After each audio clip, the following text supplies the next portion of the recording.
That on.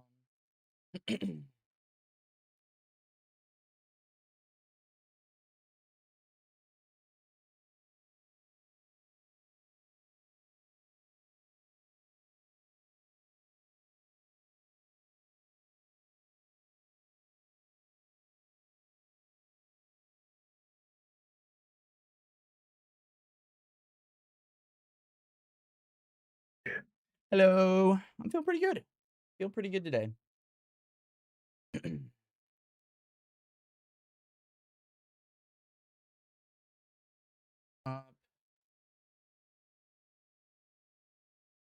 And I think we're good. Boop. Yeah, my ping actually worked this time. Let's go. Yippee! All right, let me get these VODs up from Xena.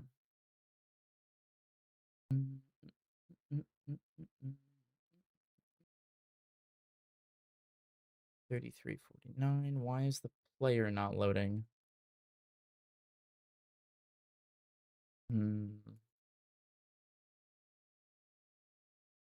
Which? Hello? Is my internet freaking out?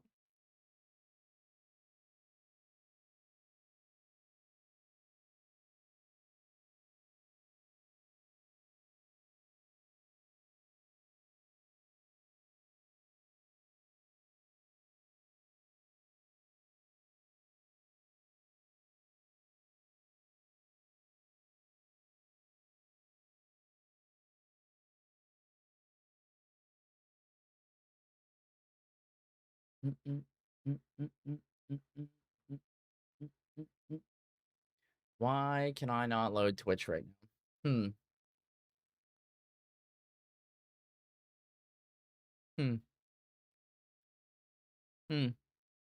Interesting. What about this VOD? Okay, let's try restart my other computer. I don't know how to fix this. It wouldn't be a Zeke stream without me going live and something immediately breaking. Let's try restart this. Thankfully, I don't have to restart stream. But how are you guys doing today? Hello.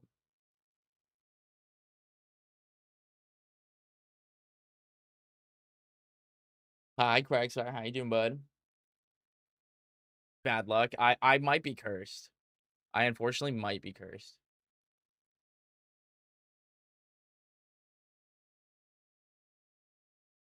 Okay.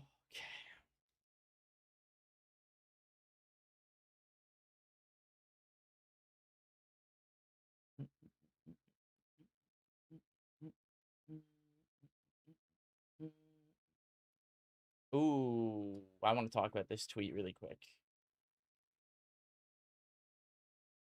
Let me get this pulled up. Doing well learning box art? It is. It is hard, but it's fun. I like playing on box. I'm excited to start learning it again.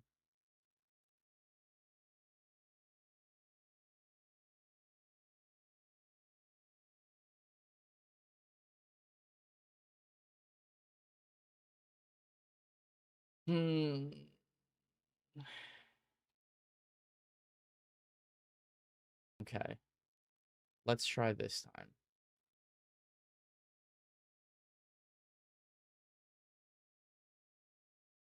Is my like internet messing up? Let me check.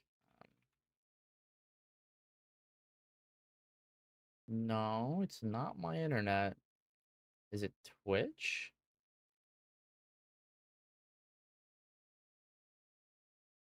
Chicken nugget. Hi, Zeke and Zat. Zeke and Zat. Rewind the brain buttons. Yeah, it's gonna take time. Give it a good month and just take it nice and slow and take care of your hands. That is the best thing we can do. Okay. I think restarting my computer decided to make Twitch work. 33, 40. Okay. That was weird. Yeah, you missed it, Leo. I opened a Twitch tab and then everything started freaking out. And it was like, yep, this content can't be validated or some shit like that. But let me pull up. I want to talk about a couple things really quick before we actually start. Yeah. Um, I want to talk about a couple things real quick before we like properly start. Let me just get my tweet up that we're doing coaching.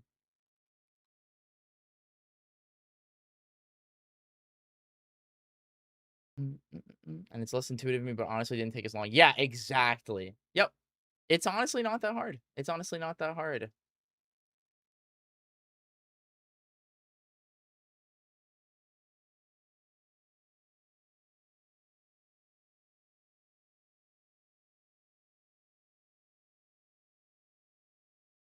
Mm, mm, mm, mm, mm, mm.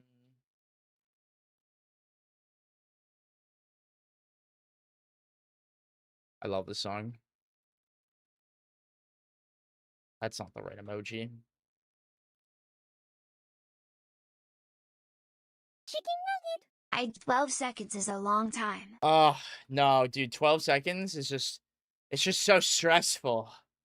It's so scary. Just there's so much to worry about. You know, it's just it's just so scary and so stressful. You know, I feel for them. I really do.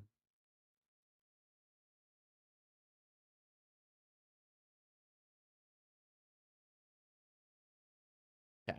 And the tweet is up. Okay, cool. Um, okay, we're gonna talk about two tweets. Okay. We're gonna talk about two tweets really quick before I start work. Okay. Guys, guys. Why does Rivals 2 a bracket with let me double check here. Let me get these numbers right. If I remember correctly, 297 attendees have 12 setups. And why? Why does Rivals 1 have 4 setups? Now, can you get a 40 to 50 person bracket done on 4 setups? Yeah, but there's no friendlies unless it's before or after. And then those people just don't get to play. And for Rivals 2, all your friendlies are done now because brackets started. So now nobody gets to play in the venue anymore. And like,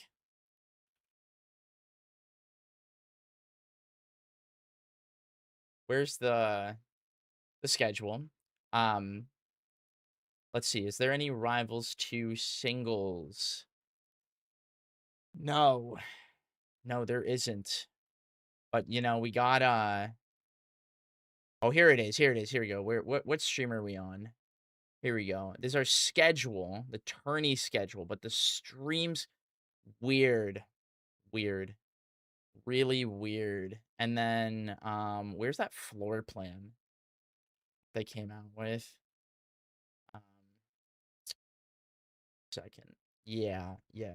Um let's draw 1, 2, 3, 4, 5, 6, 7, 8, 9, 10. Maybe one here and maybe one here. That's cool. Um,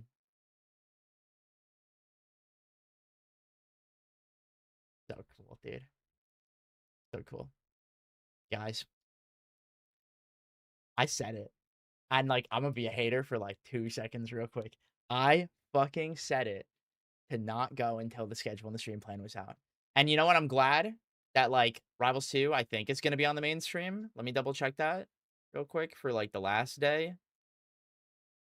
They have Saturdays, or I think we're on the stream schedule the next day. Um, let me check if they have it up here.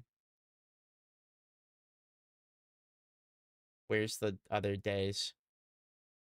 I can't find it. And I'm glad they did the Stango thing. The Stango thing was fun. It was cute. Um, I wish there was a little more planning involved. It seemed like it was a little last second, but I'm not gonna put point fingers in anybody on that one, because it's just for fun. But the bracket, unfortunate. 300 people, 12 setups. Just not it, dude. Collision had friendly setups, man. I just don't get it, man. Only event that I've actually had a bad time at all around. Yeah, not great look. Just not a great fucking look, man. And then the other thing, a cool thing actually that I want to talk about is shout outs to Trevor. he just made a really cool post here showcasing the hit stun max fall speed, the new property. So the way this works is the default trajectory is the white. The green is with the hit stun gravity for the patch, and then the pink is with the hit stun fall max speed. So this is really cool. A couple of these changes had to get made, like Olympia's was like unintended, leading to her dying earlier. But like Edelus, like you can see the difference is drastic on some of these characters. Like, and some of them are really close. So it's like really interesting to see how this affects characters like Crag.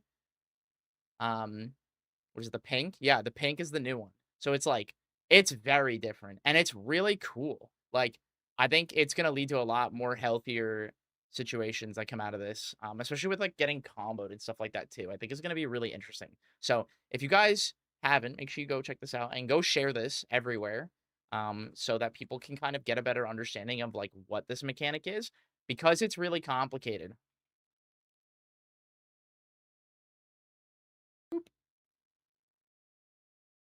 Yeah, Sealer, you're not missing out, dude. Um, but let me go ahead and get ready here because we have our first coaching session, which is with Xena. Whoop.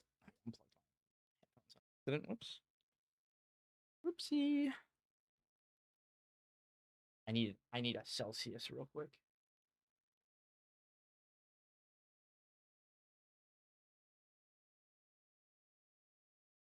Good stream, my friend. Thank you, Brad.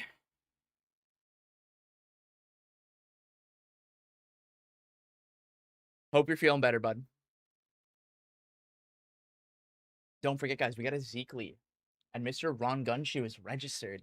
I'm so excited. I love when Ron Gunshoe enters my tournament. All right, let's get Xena.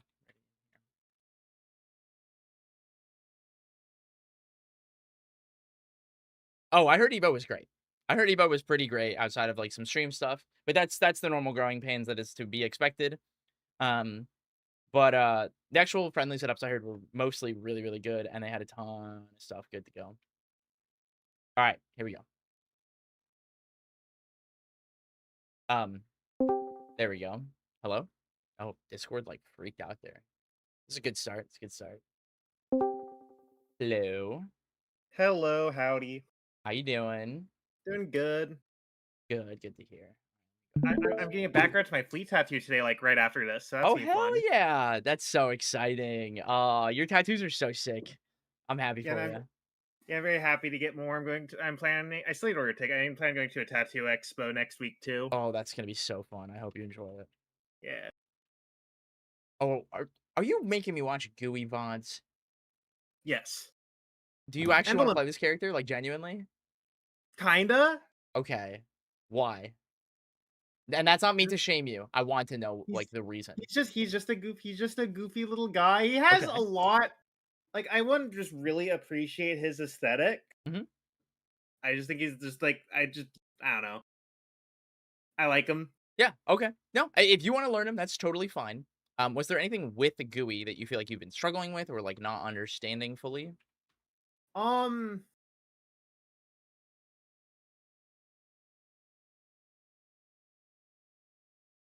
Uh.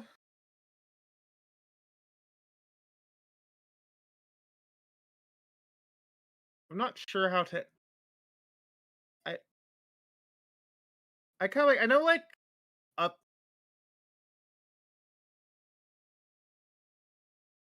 Sorry, so I don't know. Take a second. Gather your thoughts.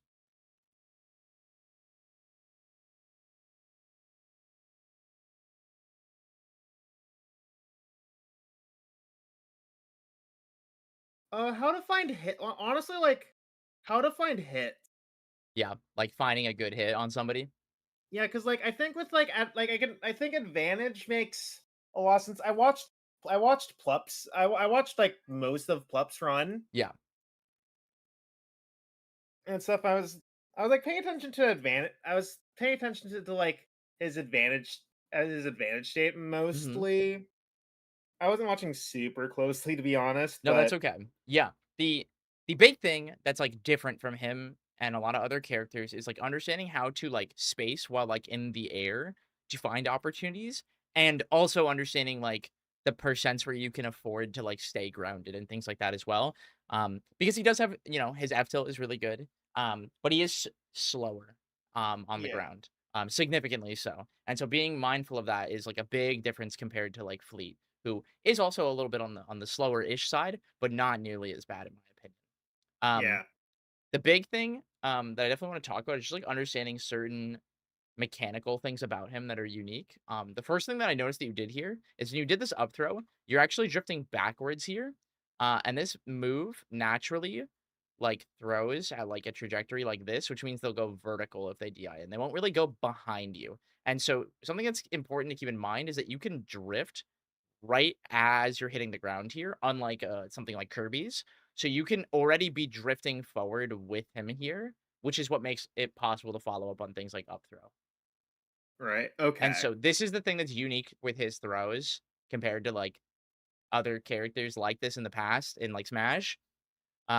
Because if we watch this in full speed, I want you to see like when you're drifting. Okay. Because we'll get this here, going through and then right over here. This is fine. You grab and you see you're actually drifting backwards there and then drifting forward. Like you weren't drifting at all. Does that make sense? Okay. That is most likely what it was. But the big thing is like you can hold forward while you do that, essentially. Um, and it's a training character like Okay. Zetaburn at this level percent, there's not really a mix-up. That's the big thing. There's not really a mix-up. It's like meaningful at this percent. You're gonna get at least one guaranteed hit here, and it's really important to usually go for up air because that's the one that's gonna Yeah. apply the most hit stun at this low of a percent. Make sense? Yeah. Yeah. Now, I noticed like Pleb just doing like up air over and over again Yeah, whenever he gets a hit. yeah. It was a big knowledge check for a lot of people to like mix up their DI, but there are definitely times where like you would just you get to do it where, like, this is a character where the opponent can't just hold out or just hold in or just hold up because they just get hit repeatedly, regardless which one. So they have to mix their DI after, like, on each hit. Does that make Yeah. sense?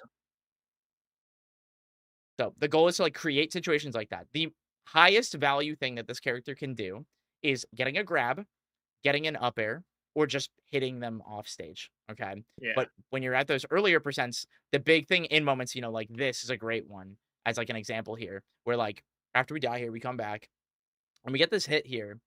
Um, right here, this is good. And like here, you should be looking for a grab or looking for an up tilt or like a parry, like something in that nature to get more reward because like a dash attack isn't gonna do a lot. Unfortunately, it's like not super like good on hit. And so, like, that's the big thing, like, I wanna kinda Yeah. be mindful of is, like, his ground moves are very hit or miss, intentionally, excluding F tilt, which is really good. Yeah. Um, and so if we look at dash attack, yeah, so, like, there's a lot of hits here, and Oh, so, oh, like excellent. yeah, so it's kinda like Maple in that way where, like, you need to account for, like, which hit you're gonna get. Um, and then as you see, like, there's 3 parts to it, so it's, like, really complicated because it's, like, the early hit can knock, but then the middle hit won't knock, and then the falling part forces So yeah, flinch. let's be clear. There's the initial hit, Yeah. and when he rises when like as he's like jumping, there's another hitbox, Yes. and then when he lands, the Yeah. splash. Yeah. Yeah. Yeah. And so Just to clarify. it's good to try hit, like, just the splash in a lot of situations. That's something Club was doing and something I think is really good, to kinda catch people, and that's, like, the D to D part of it, right? Yeah. Um And so the big thing with this is keep in mind because you see here they actually like DI'd out as well to like not get hit here, and that's the part of it that's really rough is that you can DI it really aggressively, like in or out. Does that make sense? Okay. So that's a move like that we don't really want to press too much. The big thing is definitely just like we're looking for grabs. That is gonna be your highest value, and like moments like that where you can bait them to jump at you like that. It's also a question of like, can I just stuff you out in the air or not? That makes sense. Okay. Um, then I want to talk about down air. This move's a little complicated. Okay. A little, yeah. I don't understand this move. Um. okay. So like, it's got a lot of weird flinching hits, and like, I'm Wait, gonna let I'm gonna say this like in English in like a way where it's just like explaining like how you would describe this, like and how you want to use it. Okay. So This move is like something you use to like punish somebody who is like trying to floor hug, or like trying to like press buttons in that moment. And a lot of times you're not like actually gonna get like a true follow up unless you get something like this, which you then want to be like grabbing. Like you're not usually gonna be able to get it like to combo into something unless they bounce at higher percents, which you can get with the final hit. Yeah. Um, or like if they as you like drift and do it, like you can kind of catch somebody as they like let go of shield and things like that, kind of like ultimate puff in that way. It's Right. more like ultimate puff down air than it is like melee puff down air. Does that make sense? I'm more familiar with like ultimate puff Yeah. than So it's kind melee of like puff. that, but instead of like hitting them like in or out, it like hits them into the ground or bounces them off the ground. That makes sense. Yeah. So you're trying to use it in that way where you're like drifting with it to catch somebody, and then at any point you can just like hit fall it because you have all these like couple frames of like hits that are active, and then you can hit fall off of it and catch somebody. And so there's also like variants that you can present with this move.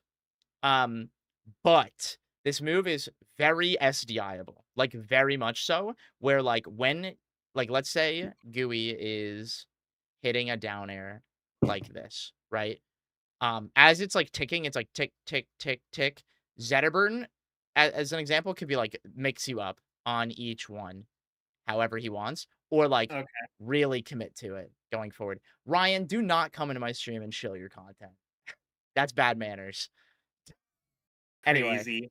anyways, this is a move that you definitely want to like really spend time with playing in trade mode and just like the idea is that you hit somebody with it and like kind of see how they act. Um, and like when you're playing somebody, you know, when you're fighting somebody, you're like, oh, this person likes to floor hug and like press a button, or this person likes floor hug and like shield and like things like Yeah. that. Like that's like the kind of it's like a conditioning move. But also, if someone like hesitates or get hit while pressing a button and it like eats their button, right? Because of the 2 frame buffer on floor hug, right? Yeah. Um, now you can essentially like dare into people and over and over.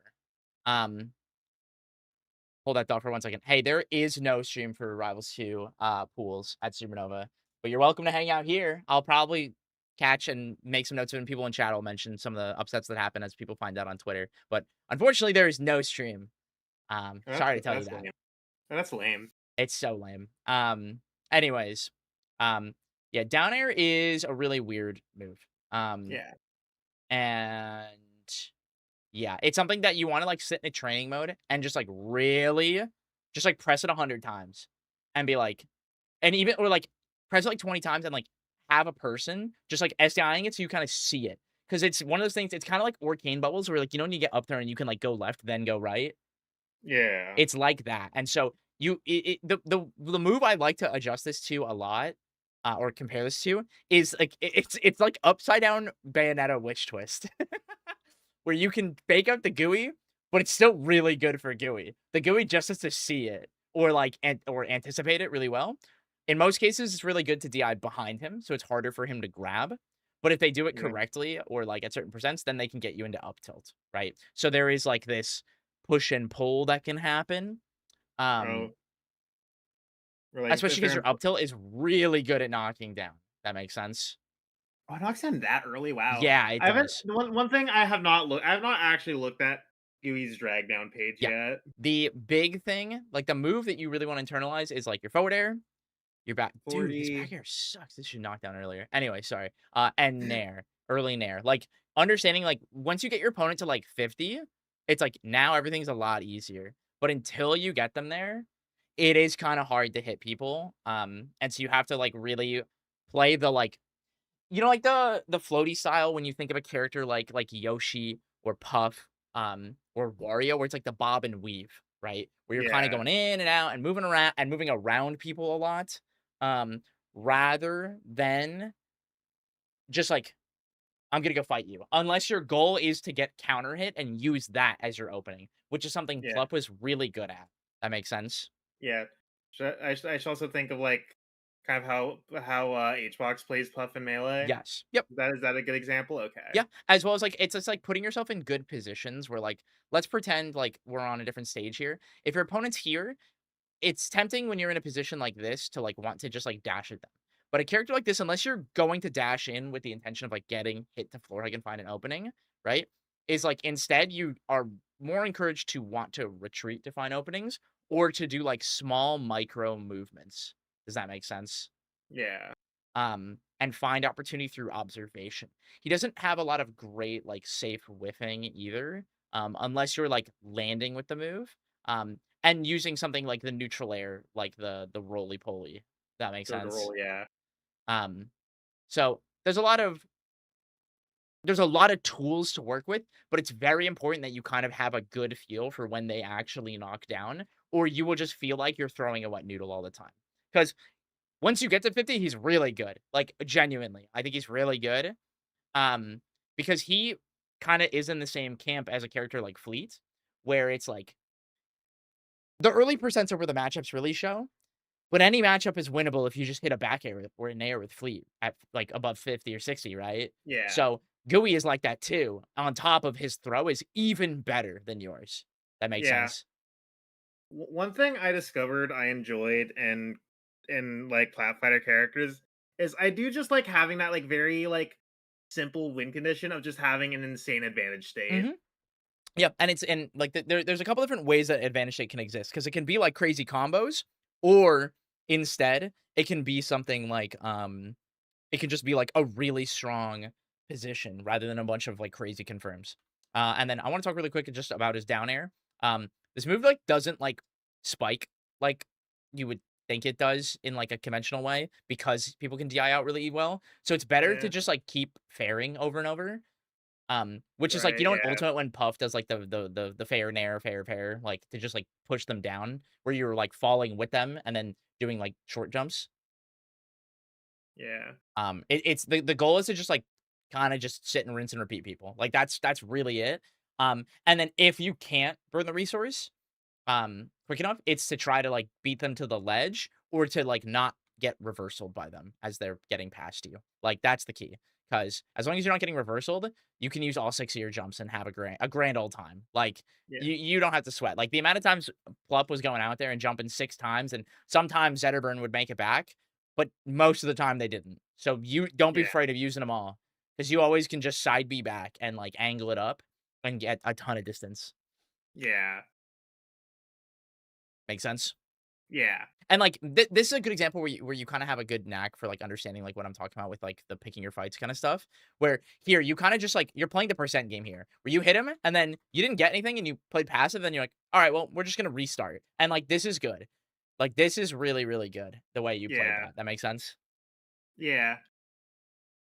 Yeah. I did just like for this game. I played Gooey for the first like 2 games, and I switched to Limp because I did not want to fight the setter as Gooey anymore. I will say. Oh, hello. Yeah, one second, sorry, give me 2 seconds, I'll explain. Uh, Supernova's having an issue with controllers, and they're asking me for help. Oh, actually, let me take a second. I'll be right back. To ask with players. And if it's an issue, the switch to player is not allowed to have it on. Sorry. Uh,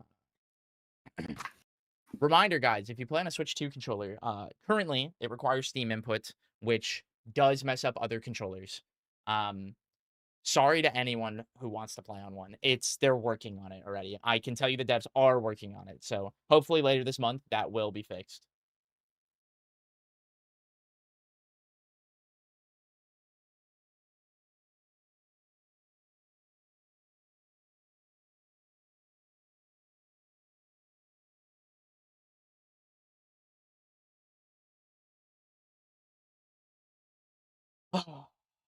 Something goes wrong. I love disabling Steam input. Me too. My controller feels way better when I turn it off. All right, let's not be too mean. Let's not be too mean.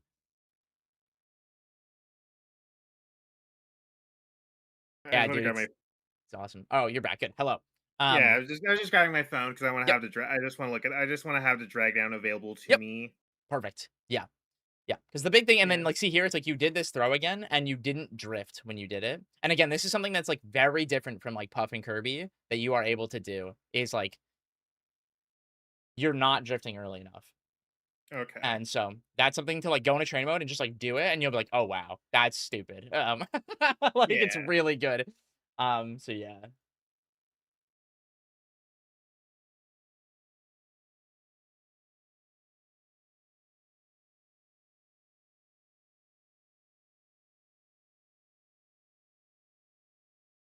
Yeah, see here, you're really eager to swing the stash attack and stuff like that. Um, s- and like we just need to kind of like take our time. Like what we got to do is like it's funny because there are times where it's like you're like, oh, this is I want to go in when you're not sure what to do, and the times where you are able to go in, you're hesitating going in, overthinking it. And it's just Okay. not realizing which positions are the ones that are actually stronger. Like that up air, it combos, and I'm gonna tell Yeah, I you an could. I analog. Okay, it's Eliana up air. You don't have to think about where how they can DI it. It I doesn't don't want to matter. think about It's it. one solid hit. Like, Yeah. it's one hit. There's Yeah. No. no anything. It's just like this evil, nasty single hit flipper. Um, so it's just Up one of air is those being a little. things. Yeah. Yeah. That sounded like I could have gone way more. I probably. I feasibly could have gone a kill off that up air. Yeah, With 100%. Yeah, and I think that's the big thing to keep in mind. Um, because those openers are really important. To be aware of, and again, it's like up air is the big one. Yeah, see, there's like you're not drifting there. Sealer asked, "How do I get the drift early?" Just hold it. That's it. That's literally it. You're reacting to the throw finishing Sealer instead of just holding the direction when you do it. And that's the same thing to you. I think you're doing the same thing as well, Xena. okay. Why did that not go to? I thought I clicked the GUI. Oh, it's just where is? I was curious when does up air knock down? Oh, that's a good one. Yeah, I'll pull it up for you. Up air knocks down at 13 to 18. So the easy number Yeah, is like 20. So like our like to give you like frame reference of like and the it's the break points that we talked about a while ago, right?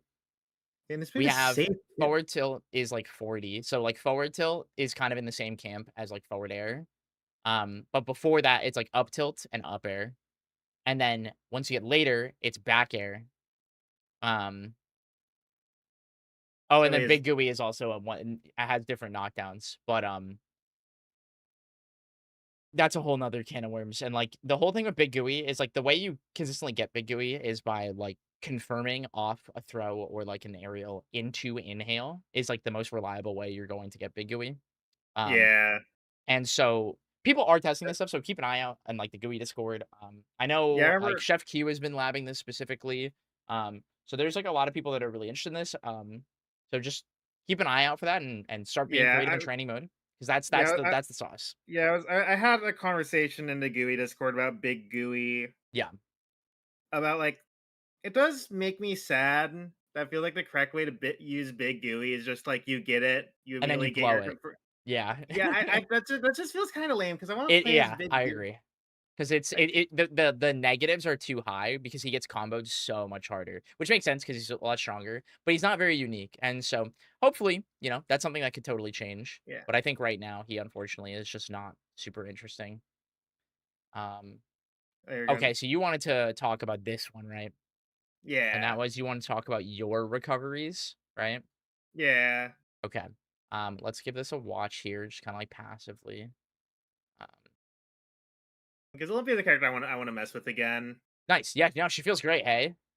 Yeah, It's so nice to have up throw like work. I definitely want to see the situations of like how you're recovering. Oh, don't forget Slade is the character that you really want to abuse the new ledge parry on. Or like um hard commit to just trying to ledge refresh through his up B because you can do that. yeah, Or yeah. just drop and hit it. That's something I need Um to practice. The big thing though is that he's one of the characters that if you miss the refresh, you don't want to roll. Because if you roll, what ends up happening actually, and I'll show you, like, so if you were to roll like a little bit late there and they drift forward, the up B will hit your roll. Does that make sense? Yeah, This is something that's very unique to him. Loxodon can do this too if they read you rolling early. Um, but It's actually one of the characters where you don't wanna do the roll. You actually wanna do a neutral getup, which is really weird to say. Um, Okay. I mean, I so get you caught by it all the time, so I'm not sure. Yeah, yeah, it's something to practice. So, like, here, if you did, like, one more refresh, that would've been really good, or if you just opted to go down and challenge him. Because something you wanna keep in mind that I think a lot of people don't recognize about, like, how to exploit Slate on the wall is so in this moment, when he goes to pull the item after this, I think it was where was it?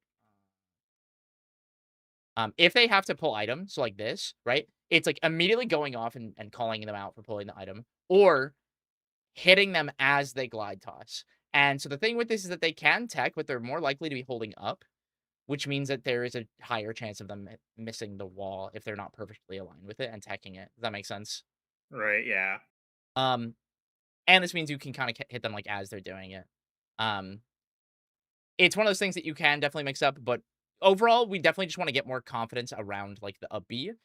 It is a big scary move, but it's not actually scary. It's just big. That makes sense. Yeah, because that was good. And that one was good because he's not hugging the wall there. I don't know if glide tossing locks out your tech window chat, because you are technically hugging the wall. So you technically can still tech because your ECB is close enough, if you are, like, riding the wall. Oh, yeah, you have the same problem I do, which is that you forgot that up throw is better. Where you up throw and you're like, "Wait a minute, I could do things off this again." Yeah. Like Um I could do like the wobbles. Yeah, yeah, you can do the wobbles again, they are true. I was testing it on Galvin, again, and they're completely true. Sweet. Use the shield input. If they glide toss, it technically uses a shield input, but you could also hit them as they do it, and they could tech. It's really weird, to my understanding, but you can technically catch them in lockout because it uses the shield input, yes. The only thing I'm not liking is that you tend to, like, go towards him when you're recovering and trying to force your way in, where he does have a big sword. And so you kinda wanna treat it like locks, where sometimes the answer is to just, like, get away from him. Um, but so far, I'm not seeing you make any, like, bad mistakes with your recoveries, but you haven't been hit very far out yet in this game. Yeah. That was good. And then, like, there, it's like, I wish you were a little more brave here because I want you to recognize in this situation, there's, like, a flaw for Slade, okay? What is the flaw here? And let's assume we actually dash jumped, and so you're here. What is the problem in this moment for Slade? He's committing to an option, or Right, like and it's like he's there are doing 2 he's things. doing something. Yeah, there's like 2 or 3 things that he can kinda do here reliably. Well, technically 4, okay? So he can jump, right? He can air dodge, he can pull an item, or he can side B, right? And the other one obviously is nothing, right? So that's like the 5th. And so in this moment, it's really important to, like, see which one he's doing, but you can go near him in that moment, like, and go and apply positional pressure as you jump off here, because if he does this, this is a fun one that I love. I love doing. Let me go to Slade here and show you something awesome. Slade players, look away. Um, so 635 frames. Okay, I like to be the fastest to like pull it. It's a like 7 frame startup, 26 frames. So it's very reactable in that way. And so if you're jumping towards him and like priming your down B, you're following me. What do we get to do? You get to hit him. You get to dash and you get to hit him if you're at the right height when you do it. Um, so this is really important to recognize that you can just kind of like blow him up in those moments. Um, because you can cancel it in 17 frames, which is faster. So if you're close enough in those moments where he's like not too far but not too close, you can catch him right as he's doing it, especially if they try to buffer glide toss off of it. That makes sense. Yeah. As well as Yep. in those moments, it doesn't really matter what hit you get because if you just hit him, he can't make it.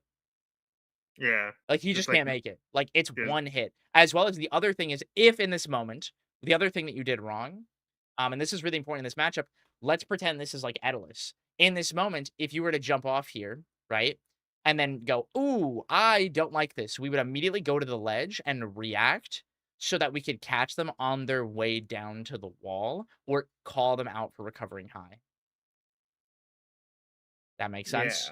Yeah. And so what ends up happening here is you kind of like wishy-wash did it and then didn't do anything and panicked and buffered off the ledge. Like you had a really good game state and it's recognizing that you did create a really strong game state and like didn't use that to your advantage. That makes sense? Following me? Yeah. Cool. Because the big thing I'm just seeing is just you not taking advantage of him off stage enough. Oh, you definitely could have just hit him. That's okay. Yeah. It's I okay. realized That's that a right weird after I one. got it. As soon as I got it down tilt, yeah. Yeah. Yeah, because there you could have just stronged. Okay, so let's talk about this recovery because this one wasn't inherently bad. The problem with going high here after he hits you is this jump is good because he doesn't have a good way to like easily cover this unless he puts himself at risk. Um, but he does glide toss you in a really smart way. But then you tried to challenge him. And like, I want you to imagine if this was like Rano in this moment, we would try to go over him or we would hard commit to have going low. And so here you kind of did this wiggle in the middle thing where you like wishy-washed again. That makes sense? Okay. Where like you needed to But- just go over and play that. So like what we could have done, I'll play this like one more time, like where like the reaction point, which was your gem dash. Because this is fine. Is like you jumped, gemmed, which is fine, but we still have an air dodge. So what you could have done here was air dodge through him, or just like up, or like in place, like the stuff that like Cake does, right? Because you're not gonna be able to charge down B fast enough here because you went towards him with the gem dash. That makes sense. So the other thing Yeah. you could have done there, and this is one of the things that I really like doing if you do this setup, is instead of jump gemming here, you could have just instant gemmed and then charged down B or air dodged and then down beat and then started to mix up. And like hard you need to react more instead of trying to mix more because you had a lot of reaction points where he had to commit rather than you having to like guess in that So moment. I Oh, he's instant. safe. So I wait. So they like. Do I like not jump and gem? I or The key that I want you to think about is the most valuable things in your recovery are three things. Okay. It is specifically like jump. Oh, heck. It's your jump, it's your air dodge, and it's the down B dash. These are the three most valuable things in your recovery that are available to you. And all of these things give you distance, okay? So both jump and air dodge give you height, okay? These both give you height. And then the dash, so the actual cancel gives you horizontal distance. That makes sense? yeah. And so these are the key things with this because what you want to be doing is, for example, you could have done down B and then done the punch into the direction and stalled as well. Yeah. You had a I can't. ton of resources available. So most commonly, when Terry would recover in a situation like this, as an example, is after getting hit here, what he does, and like what I mimic at this point now too, is that he does the down B and then punches to just get distance because the punch preserves your dash still.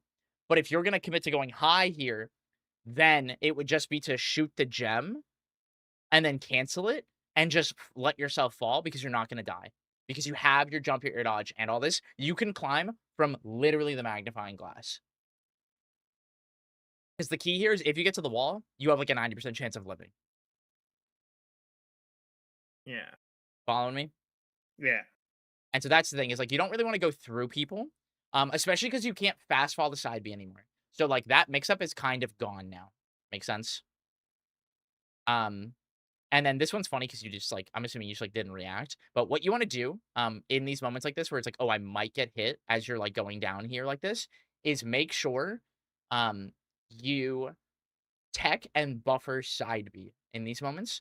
So if you get that wall jump tech and then side B, because you get your wall jump back. So, like, this was a moment where you actually could have lived had you just saved your air dodge. Here, I don't know if you have it. No, you don't. And you didn't get your gem dash. Yeah. Like, had you just, like, withheld that and tried to make it without using your air dodge there, then you would have lived. because you would have done the wall jump tech into side B, into wall jump, into air dodge up, into up B. Yeah. Make sense? Yeah. Um, and a big thing that I like to do too with gem, and this is the last thing I'll make with this, is in these moments, you want to, like, if you're gonna use it like this, you want them to hit the gem. Why do we want them to hit the gem? So the gem goes away and you get gem back. We get gem back, or it'll be on cooldown, which makes climbing the wall easier because we get the B reverse. That makes sense? Yeah. Okay, cool.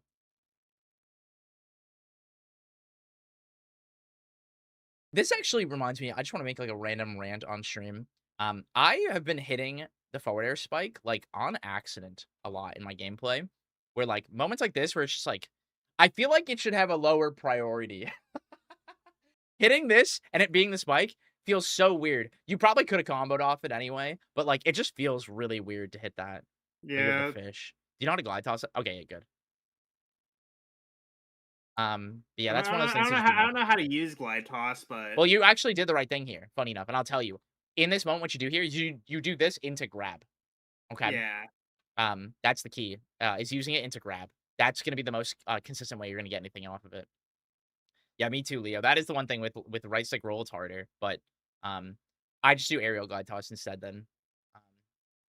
Ooh, yeah. And then so in a matchup like this, right? Let's think about it again, right? It's not about like trying to recover unless you like are taking advantage of them by like actually hitting them with up B. It's about living. And this is like playing for your life versus playing for the ledge. I want you to think about it like this. Okay. When we get hit here, it's like, okay, this goes, blah, blah, blah. Na na na na.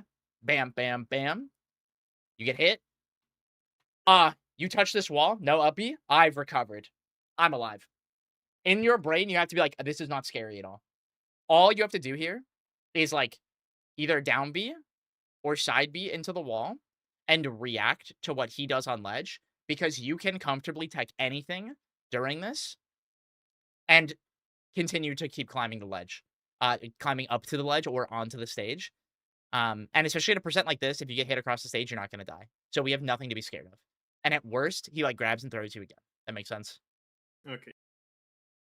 And so that's the thing is like you want to get comfortable like playing the wall and riding the wall here. Okay. Yeah, it's something that like Fleet doesn't do, so I'm not used to it. Yes, exactly. It's a completely foreign concept. Oh, and then keep in mind with Slade down air, what you want to do actually, when they do the pogo, okay, is when this first one hits, if you see pogo, you either wave dash away, like out of shield, and then punish it from like the side, or you just press parry. After the Yeah. pogo ends, because then you'll hit the second one and parry them. That makes sense? Yeah. The annoying thing is if they mix you up by doing, like, the fast fall, but again, it's like you get to react to whether they pogo because they can't, like, act out of it. So they're either Yeah. slamming the down air into the ground or they're doing the pogo, and so both of those are, like, visually parsable. See, like, this was good because this one was really good to do actually because he committed, so he committed here by doing this glide toss, like, too far and didn't get to maintain enough control there. They might have been able to up B, but that would be it.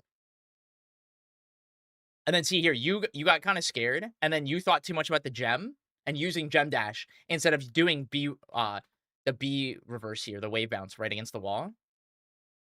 Because you could have lived. Watch this, ready? I'll tell you right where you messed up. Here, we needed to recover quicker, and you picked side B, which was the mistake. Because we Okay. needed that gem to be on cooldown. Yeah, I didn't think about the Yep. and I don't think of that as Mhm. an option. Yep, yep. And so like because you waited too long, because you were being respectful in this moment. But what Capo recognized, which was really good, was that you weren't able to get enough height in that position. Um, and that was like you getting punished for taking too long. And that's the thing where like you need to just like race and get to the wall. That's the priority. Because the fun part is in that situation is if you got wall bounced or like hit up by like up B, they're probably gonna break the gem, which means you're gonna stall and be really high, or you just die, right? So it's like you just have to play it out. Like the idea is to just like the philosophy and like the thing I always tell you is like playing for the fact that you always get another chance. And the big change that we have this like season is the wall jump decay. You won't really notice it until like the third time you do it. But you need to push people to make you have to get to that point. Okay. Follow me? Mhm. Cool. In most cases, you want to tech away from Slade, by the way. You want to treat the teching in as the mix-up unless the person is really bad at it, but you're teching in primarily against her right now. Okay. Yeah. Yeah, so like here, you got to be brave. You got to go hit Slade. And this is what I mean, where you're over respecting his recovery. There's no horizontal recovery. Okay. Right here, you just do a scar jump, like a wall jump, and just react to him to like what Slade does, and you just kill him. Like it just there's no mix up. And if you wall jump and you're like, oh, don't like this, down be back, side be back, you'll beat him. You'll beat him there every time. And you have nothing to be scared Okay. of. He Yeah, can't beat you back to the stage. to be clear, you're talking about like the drop from ledge wall jump. Yeah. The instant wall jump. Okay. Yeah. Because you could do, Yeah. or you just stand at ledge and just dash jump. But if you want to like refresh into like an invincible like forward air, you can just beef through it. And so that's something you would do, like, when like Fleet would like float back at that height too. It's the same thing. Yeah. Make sense? Yeah. Don't forget to start practicing like mixing up back throw into your gameplay more and just kind of like Yeah. exploring that. It's really good, especially on the floatier characters in particular, and it's meant to be stronger against them. The big difference like that you want to like integrate into your mind is like down tilt and back throw work the same way, but like the opposite directions. So if they DI out, they go further. But if they DI in, they go more vertical. And so they get punished really hard for mixing their DI. And so your down throw kind of does that, but it's pretty slow. And so that's where like up throw versus back throw comes into play at like really low percent. So like in a situation like this, where you get this grab, let's like see, because I think they DI out. Oh, I think they're actually DIing up or down. But then they end up DIing out there. And it's just like it's little things like that where you could have done a back throw, as well as like you're really rewarded on these like floatier characters where like when you go for like an up throw on these characters, you usually only get like 1 or 2 hits because it'll be like up air into thing or back air into thing, right? Because you can do like up or Yeah. back air to like get some harder stuff, but it's like very specific because of his nair being really fast. Um, what you want to do then is start to like implement pummeling. Pummeling is something I'm seeing you not do, and it's very good for Olympia for a couple reasons. At these really low percents, if you up throw up air hip fall onto a plat, you'll be able to regrab really, really comfortably. As well as you'll be able to, oh, nice kill. You'll be able to then, if you get a special pummel, get a free back throw into literally whatever your little heart desires. Yeah. With the nerd or the buff on the back throw, it makes gem back throw even more busted. So the Yeah. reward for that at mid percent, so you remember that like Sandy would do that all the time, right? At like low Yeah. percents to get like 3 hits on somebody to get them to like 60 to 70 for free, right? Yeah. That's huge on a floaty like this, where they get to like have that like silly little mash out button. A random little point to make here is when you hit him onto this plat, this is a really great setup. And what you actually could have done here, instead of dashing down here, you could waveland immediately here. Because let's talk about your up air. Is our early hit of up air doesn't knock down, but if we get the mid hit, this will knock down. Okay. So what you can end up doing is reacting and hitting them with mid hit, and it'll force knockdown. That makes Okay. sense. So Yeah. it's kind of like, and like you can do that with like your back air and stuff like that too. Once they get to higher, that's down air. Where's back air? Once they get to like the higher percents, and this is really good, to kind of like abuse. Same with just like forward airing, and like you end up hitting this nair, but it's like really not good actually. Because had Capel just held down, that wouldn't have been true, and that's something we don't want to rely on. Like that first hit in air getting invalidated. The idea is like when you're sharking somebody like under plat, is to like hit them with something that they're forced to have to tech or that will rip them off the plat. That makes sense. Okay. And if you do something like the falling up air, right? Not only are you going to get to combo off it, but if you're too slow and they shield, it's also safe because you're doing falling up air on reaction. Make sense? Yeah. And then if you get like a, let's say they roll and it's like a 60+%, right? Because if we look at up air again, if they're at like plus 60, right? rising up air is gonna combo now. So you're gonna get up air fair and stuff like that. Or just up air uppy on a smaller stage and they'll just die. Yeah. Make sense? Yeah. Um, Just platform tech chasing. yeah. And it's like being more mindful of the buttons that we're actually trying to press there and the value you're getting off that hit. Because if like instead of nairing there, if you just forward aired, that would have just been better. Because it would have created a stronger game state and it would have potentially comboed if they DI'd in. And like the nair is like a lot more committal in that situation. That's a lot more counterplay. Ooh, yeah, you gotta practice. You gotta practice going like this and going Yeah. back and doing it faster and faster and faster. You are doing it, you're visually reacting, and I need you to just press the button in sequence. Because while doing it, you can just mash tech and just be Yeah. shameless. It just doesn't matter. Just have no shame when you do it. Okay. The thing with teching that you wanna remember when you're hugging the wall is I believe it's 20 or 30, like, on and off. So if you mash it, it's just a 50%. Like, it's a coin toss. And, like, when they're, like, hanging from ledge and you're trying to, like, uh and you're, like, trying to react to them, it's just not worth it because these moves don't have enough hit pause. It's the same thing when you're fighting a character like Galvin. Like, you're not gonna react to it. Don't bother trying. Just mash it. And if you're high enough, like, let's say we're, like, here and you tech it, you're just mashing like, you're doing the B reverse, and then you're literally mashing tech and up B and forcing it right through them Okay. because 'cause they're Yeah. doing falling aerial. That's what I need to practice. It's just like something I've not been comfortable doing. Yep. I've not played Olympia in a fat minute Yep. before this. Well, Mhm. I played Olympia in the Zetter game, but Yeah, that makes sense. yeah. And then what was this next one? What time do we start? 8 minutes after, okay. The other VOD No, it's the very beginning. it's the very beginning? So, Okay, cool. yeah, This like we one's a like GUI one. restart it. It's a GUI view. Okay, I'll just let this play in the background while I watch it a little bit. But do you have any questions about the Olympia stuff we talked about? Um,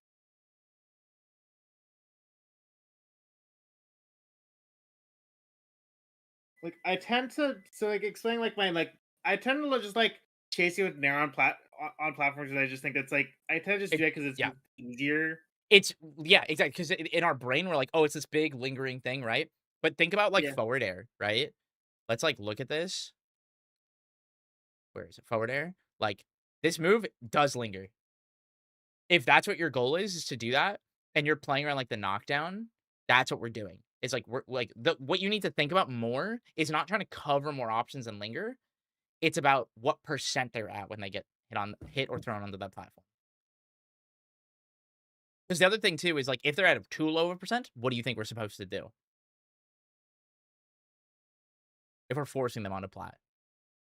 so repeat the question. If we're forcing It's a someone onto a tough plat and they're Jollyroger too low of a attempt. percent, what do you think we're supposed to do? There are 2 options. Either like try to grab them off the platform Yeah, yes, or you would go up on the platform immediately and regrab, right? Or yeah. what would be this really safe option to do if you don't know what to do? Um, I can't think of it. Just tell me. Yeah, it's okay. You would just sit under the plat and hard react to what option they Oh, pick and then hit it.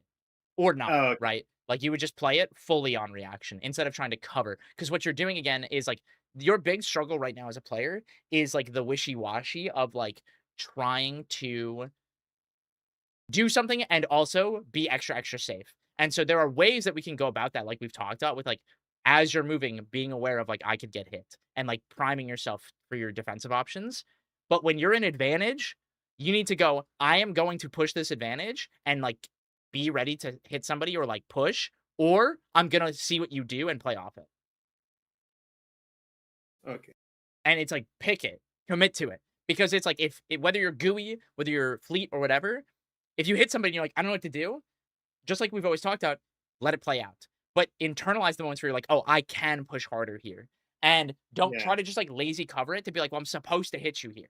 Don't do it. Just don't do it. And then try to create that situation again in the future and utilize that awareness going forward.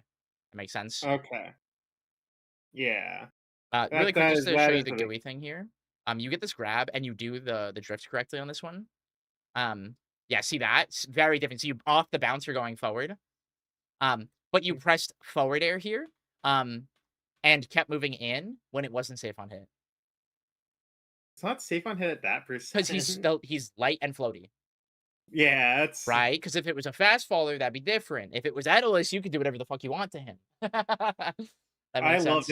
I love doing whatever I want to Oh, Daedalus. me too. Yeah, me too. All right. Yeah. That But all makes sense can though I with everything we're talking yeah. about.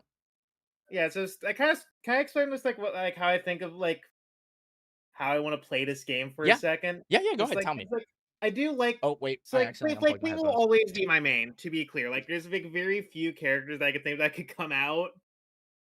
Say it again, But sorry. like I just but I there's very few like other characters I can imagine like wanting to play over Fleet. I just like want to experiment with these characters right Yeah, now. I also like at this tournament, like I I don't think the fleet changes mean anything. yeah. Not really. Like yeah, like Nair is slightly What's worse. big for Fleet's changes isn't the fleet changes, it's specifically the engine changes and how they affect her, right? Both positively and negatively, which is that she gets comboed harder because of the weight, like the fall speed thing, right? The max Oh fall speed. yeah. Um, Um, but she also lives longer off the top now. So like there's a give and take on that. yeah. It's very noticeable. And so there's gives and there's takes, as well as like tech chasing rolls is easier now, which is a huge buff for Fleet Right. because they don't go as far. So now like down throw is slower, but reacting to what somebody does off your down throw is now even easier now because like Loxodon can't roll halfway across the stage from you anymore and you have to read it. Like you can actually practice this stuff now. That makes sense? Yeah. Okay. That's actually a good thing to practice. That's Yeah. something I've been Yeah. meaning to. Like what you can And do is go into training mode and there are two things you should practice. Is like down throwing fast fallers in the corner. So like down throwing them into the corner. Or two, doing like a forced knockdown off something like your Nair, and then hard reacting off of the tech chase. So it's like whether they tech, don't tech, like things like that. Like that's the kind of thing we want to be like starting to play off of. Because oh, that's where you're gonna get a lot of value. I have a question. Just something that happens to me a lot when I play Fleet. I'm just like Mhm. wondering like I do try like down throw at I down throw at ledge, but sometimes they just Yeah. like will grab will just drift grab the ledge. Should They're I just probably be too low going? of a percent. Yeah, so should I just I should probably just be like going just for like probably like forward throw or Yeah, yeah. So, like, what I want you to think about is like if you're gonna throw somebody off stage, it's the same thing with like if you back throw somebody and you're like closer to like the roll distance and they're too low of a percent, they're gonna grab the ledge before you can like make value of the space that you were given from that throw. So in those moments where if it's like a fast faller and you down throw them at like 20 at the ledge, you're not gonna really get anything there, right? Unless they just like DIN like a Chungus, right? So yeah, you could just forward throw them, or you could try to take advantage of their DI and like mix it and do something like an up throw. That makes sense. right, That's the idea with that. Make sense?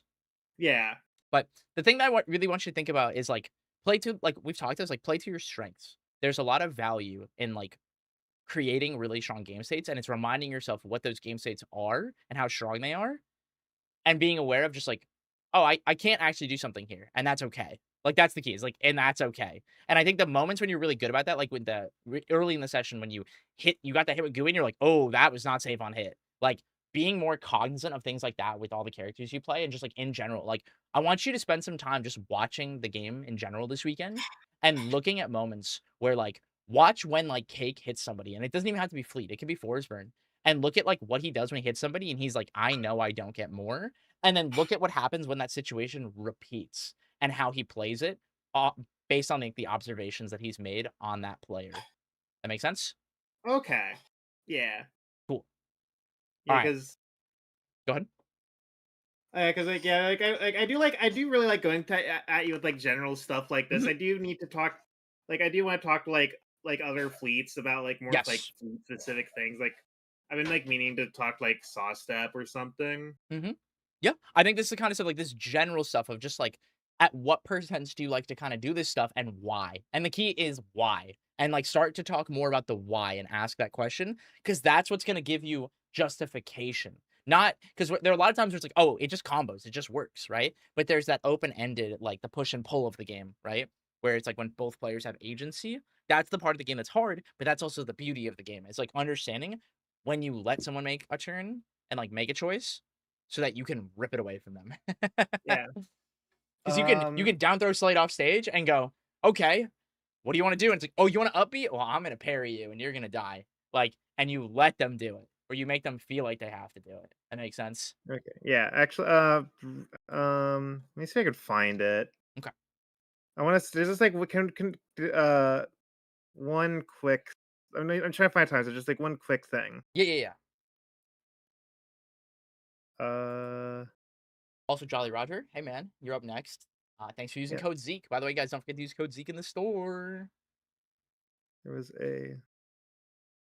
And reminder, the creator bundle also gives me a bigger cut, and all that money goes back towards the Zeekly. So if you want to help fund our lovely TOs, Ellie, who has been helping make this shit awesome. So it's It's 12 fun. We're minutes. coaching pirates.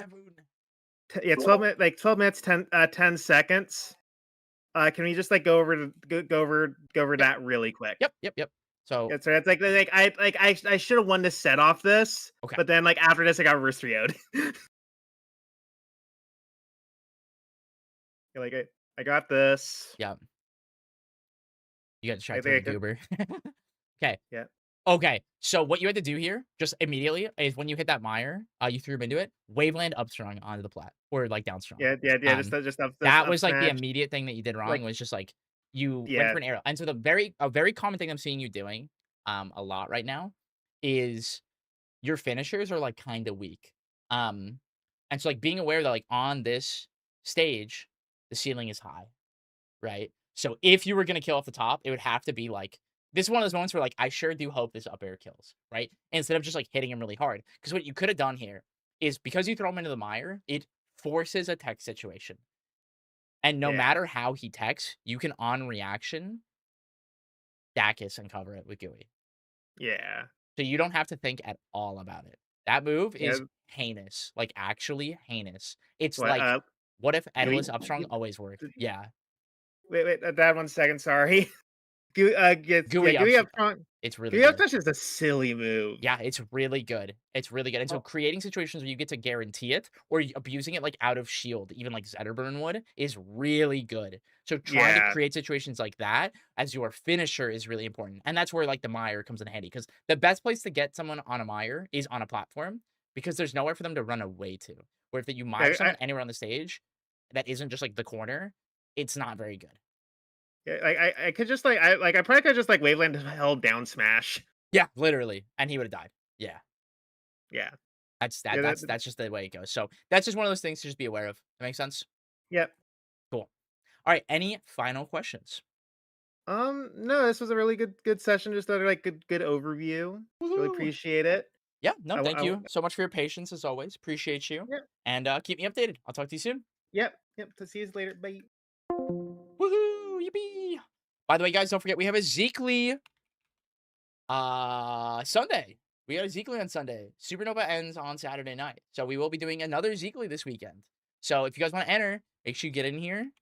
Let me pull it up. We've already got some really good entrants. I believe Ron Gunshoe is entering this weekend, and Sapphire will also be in attendance again. So be sure to tap in, as well as this week it is sponsored by Aether Fight Night. So there'll be a skin of your choice gifted to first place, a skin raffled off for anyone who plays in the amateur bracket, and a skin raffled off to chat.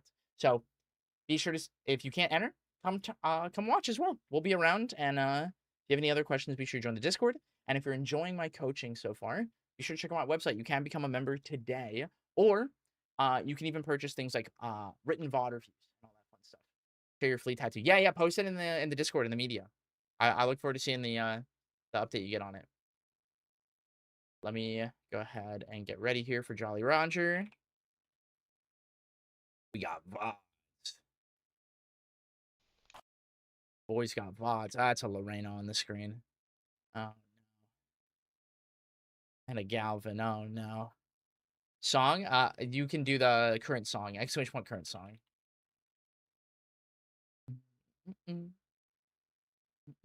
Oh, image is down here.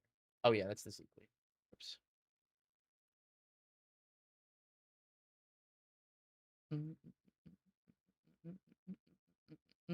Ooh, send it to me. I want to see it. I want to see it. I want to see what you cooked up. Send it to me on Discord. I'll show chat. 6-7. Hello, FPZ. How are we doing today? Jollyroger, if you're watching, I'll be ready in just a few minutes. I'm just checking some stuff real quick, and we're gonna run an ad if I can. before this next session. Remember, it's cool when you get to yap. It's true. All right. Ads. Sorry, guys. Feeling like a chud today. What do you mean? Today? I don't understand.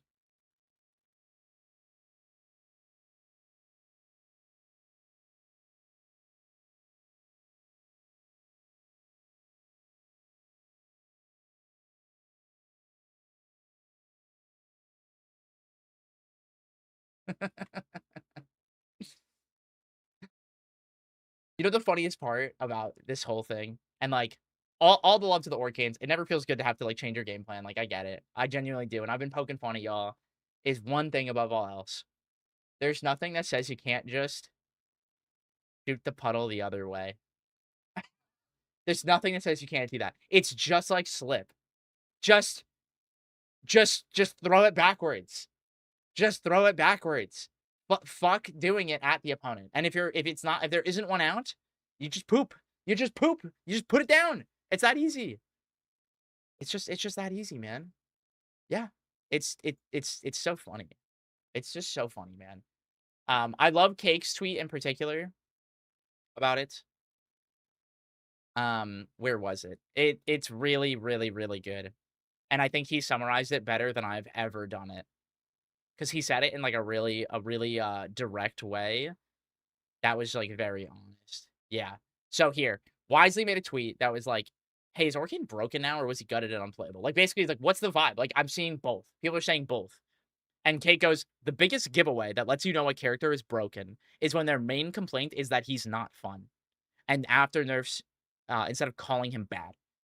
Like when someone's like, oh, this is just gonna make us camp harder and win harder. And it's like, you could have been doing that before.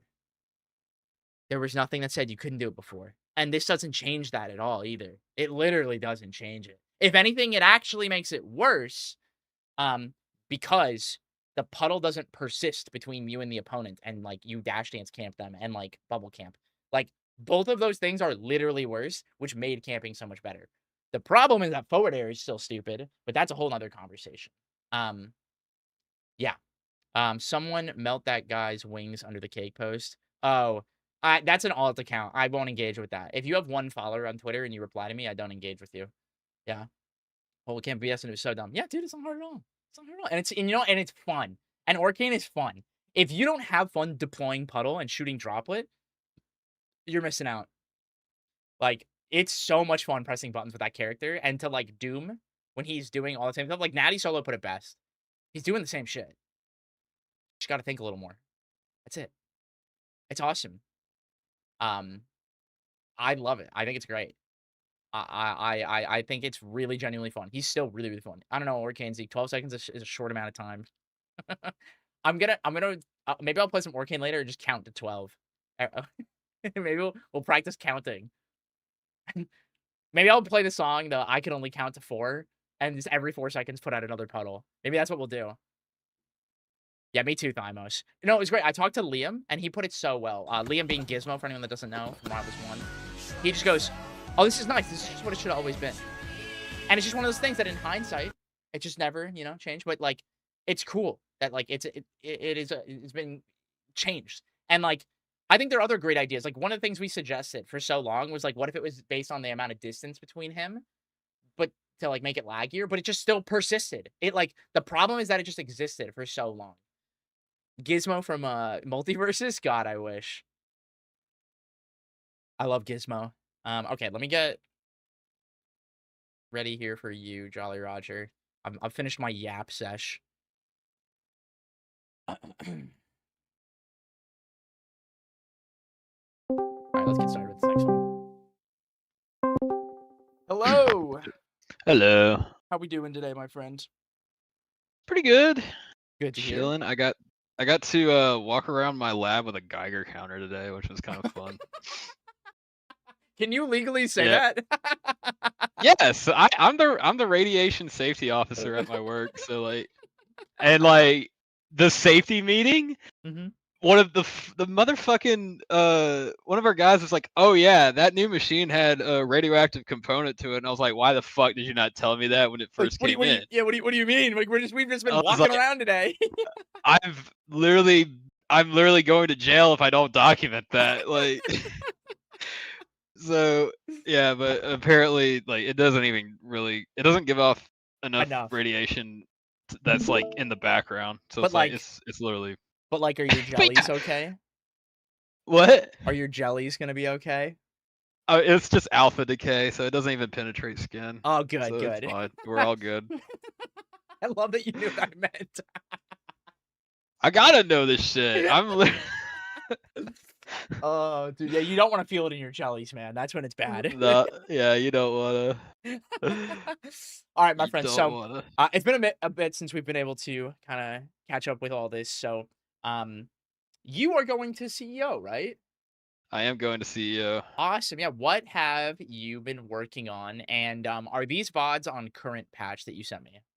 They are on current patch. Hallelujah. Okay. I was like, I really didn't want to watch the last patch, Lorena. Okay, cool. So, yeah, what have you been working on? Give me the rundown. I'm just gonna kind of passively watch a little bit while you talk. And then we'll go from there.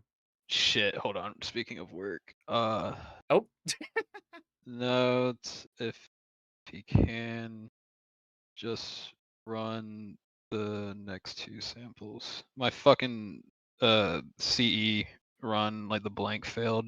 I was worried about that because I didn't dilute it. So oopsie. I was like, sometimes it works. Sometimes the master mix is fine by Yeah, itself. you just let it do its job, you know. But not today. Please. Thank you for text. All right, sorry about that. Okay, so okay, so funny thing is I'm a little embarrassed, like, cause you know how like you told me like VOD review it before we VOD review it together and shit like that. You didn't watch it. No, I did. Okay. It's like I'm embarrassed because I'm embarrassed by the success a bit. Oh, yeah. I'll explain. So I VOD reviewed this, and I was like, "Shit, bro! I think like one of the biggest things I'm doing as being dumb about is like rising and approaching short hop aerials are getting me hit." I literally play my brother today, like an hour, like literally while you were coaching Xena or Xena, and we were going like back and forth, and I was like always like one game ahead of him, and I was just like, I was like, way better, yeah. Yeah, I was like, "Fuck, man!" Like that was the biggest thing. Was I just kept running into him like a dumbass. Yeah, So, there's a really easy thing, and it's important to remember where like you play a session and you're like, that felt worse than it needed to be. Like sometimes you just have those moments, and all you have to do is give it like a good once over and just look for repetition. That is it, and it can be something hyper specific where it's like, oh my god, I'm trying to grab something I can't, and now I'm just getting blown up for it. Right? It could be something as simple as that, or it's like the way you're trying to get openings in neutral is like you're doing short hop aerial towards him instead of retreating. And so it's like to internalize that for like a matchup like this is like, why would we want to retreat in a matchup like this with the aerial in most cases? No, tell me why. Why? Oh, because like this whole thing is to keep her out away from you because she's because of this shit right here. Like she and just it's like fucks you don't up. want to get grabbed in any capacity. You do not want to get grabbed, and to like the best way to prevent that is to like just space out her shit with my big sword. And so that's the big thing is like you kind of want to treat this in the same way where like, would you short hop Nair or Fair at Crag? Right? Maybe, but no. Yeah, exactly. Yeah, right. No. And like that's the idea. Is like we understand that conceptually. So something that you really want to do, and this is something we talked a really long time ago when you were first starting to like really pick up and like get things clicking more, is like if you feel like you're struggling with something, try to like compare it to like another game plan where you're like, I'm just trying to play to not get grabbed. And it's like, well, what would I do against Crag and like Olympia? And it's like, I would be playing keep away. I would be playing the poke and like SWAT game.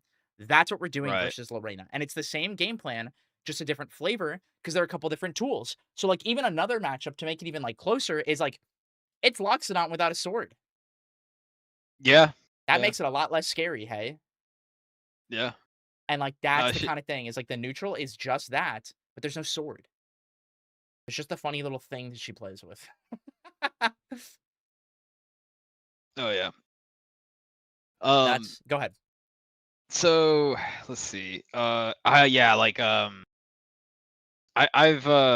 better at not attacking in twos, but I did catch myself doing that in this this session with him. Yep. I think I think it's just like these games are always after work, and so it's like a lot of Mhm. my mental Yep. uh Yep. abilities are kind of are like drained already. So like, What I want you to but think like about is, like, if you're gonna do a play session, so let's say you do, like, a first to 5 after work, right? yeah, Or first to 10 or something like that, right? And it's just, like, one of them, right? All I want you to do is yeah, when you're gonna play, it's asking yourself, "What am I practicing?" Don't I worry about do. trying to win. It's, like, having a very distinct purpose in, like, what you're gonna do, and so, like, don't fixate too much on, like, the quality of your play per se, but it's on Hmm. the quality of, like, am I actually, like, consciously trying to be better about, like, X thing that I'm practicing, right? That's where your attention should be, and so, like, between every sock, whether you take it or lose it, it's just being like, I am practicing short hop retreating my aerials. Like, that is like your Yeah, focus, right? That's I the do big one. that. Um, the the thing for like for that one was Mhm. was just pivoting, like, Okay. and doing something out of a pivot because I've Yeah. been since I swapped to smash stick, that's a lot more important. Yes, So yes, it is a lot more important. And how been did you getting feel like? better Did at you it. feel like you were doing better with it? Yeah, I don't know if I did it a lot in this Yeah. one, but like, I don't think I'm definitely not proficient Mhm. uh enough as I want to be in like a real match Yeah, with of it. course. Yeah. But what I did like is that I do specifically remember there were times where I deliberately just like would do it. Like I would Mhm. try to. Okay, that was actually a failed one right there. Yeah, yeah, you tried to do, you tried to do a That was- B reverse, right? yeah, yeah. Yeah. Um, Cool. but yeah, there were times where I was like deliberately doing pivot down tilt or pivot up tilt, uh, and then like pivot F tilt, pivot Mhm. jab, stuff like that, or pivot side B, not side B, then neutral B. Um, The only thing that I'm seeing in your gameplay right now that I'm not liking is a lot of times after double jumping, like in any capacity, you're going towards it. I I'm going Um, towards. Yes, yeah, this is like a really big mistake I'm seeing throughout this like entire game right now. I know Um, that. So I was like, yeah, that's this something is I the big thing I didn't want you to do. think about is like you have really high mobility. Like your character is fast. And so Yeah. abusing the fact that's so funny that you both did that. Um, abusing the fact that like a lot of times you can just run away. And again, it's like your goal is to like Yes. stay away. And like if they chase you, punishing and like mixing that up. It's a mix up. That's the thing. Where you're treating it Right. like it's my turn and it's not your turn. Yeah. It's not. Exactly. Exactly. And yeah, and I didn't do that. I didn't try to land it on them that much, Hmm. like in my sessions to like my hour Good. gameplay today with them, and it was Good. way easier. Nice. Yep. Um. That's exactly what I want you to think about. It's just like each day, like however many days a week that you're playing, it's just like take something, and it's just like it's two things. It's like what am I doing good, Yeah. and what do I need to do better with? And it's like sometimes Oh. it's adjacent, and sometimes it's unrelated, and just like and this is something we've talked about. It's just like keep trusting this process, and like what's good is it sounds like it's working, which is Yeah. awesome. Yeah. Yeah. There was actually a book. Mhm. The Confident Mind. He had the author talks Ooh, about that same way. yes, that is a good book. Uh. Oh, you've Yes. read it? I'm familiar with this book.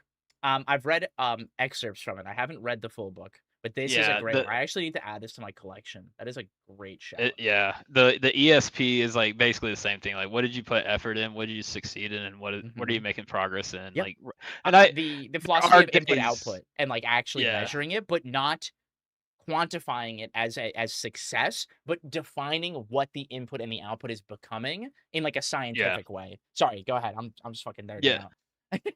No, I was just gonna say like I forget sometimes to write because I'm just like so tired. I just go straight to bed. Yeah. No, no, I totally But get yeah, it.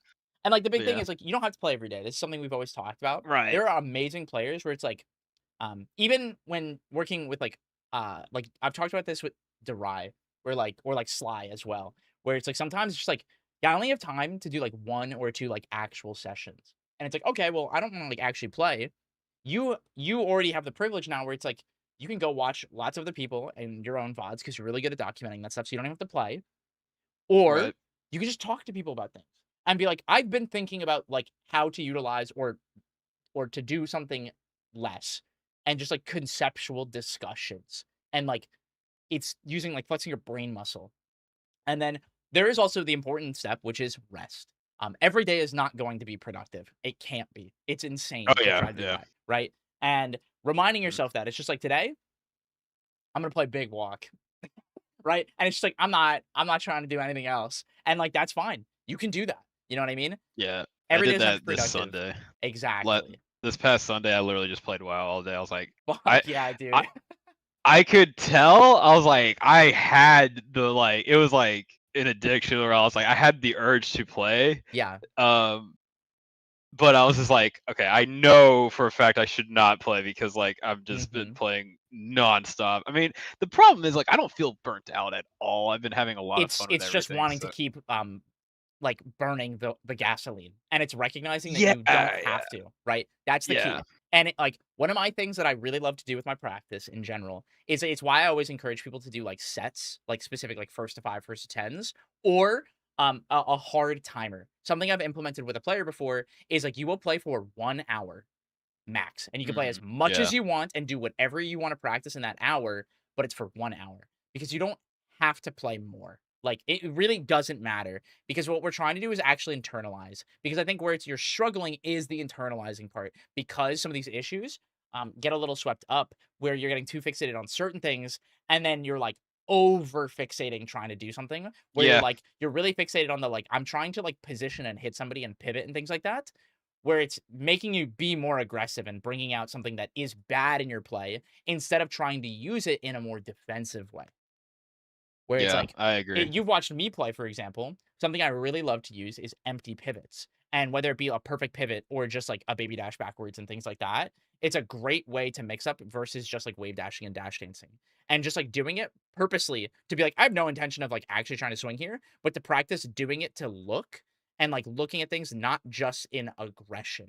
A lot of people, when trying to practice things, it's very much just like, well, how do I use this to hit you? How do I use this to like win, right? Instead of, well, how do I use this to like build confidence?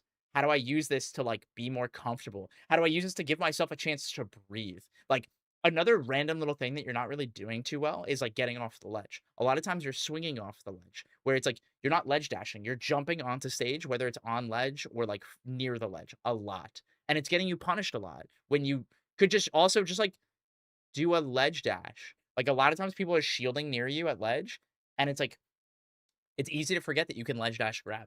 I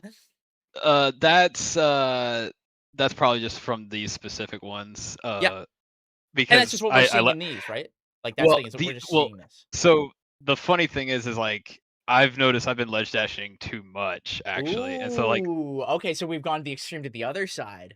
because I wanted to get more comfortable Got doing it. that too. Yep, that makes sense. See, if it's Uh, with intent, that's fine then. And see, that's the fun yeah, part. Is like I didn't have that context, but as long as you know that. Oh yeah. my god, he almost died. Okay, so this is actually the thing I wanted to bitch about Yeah, was is that yeah, fucking recovery. I hate this recovery. I so don't know why it's yeah. not I'm nerfed. gonna actually teach you what you're supposed to do here. This is a big thing that Yes, I've been that was the meaning. biggest Actually, thing I I might wanted make to a video ask. about this actually because this is funny because this is a matchup I really like. Actually, a lot of the Clarence don't like this matchup, and I actually really like this matchup. This is a great Which is, setup.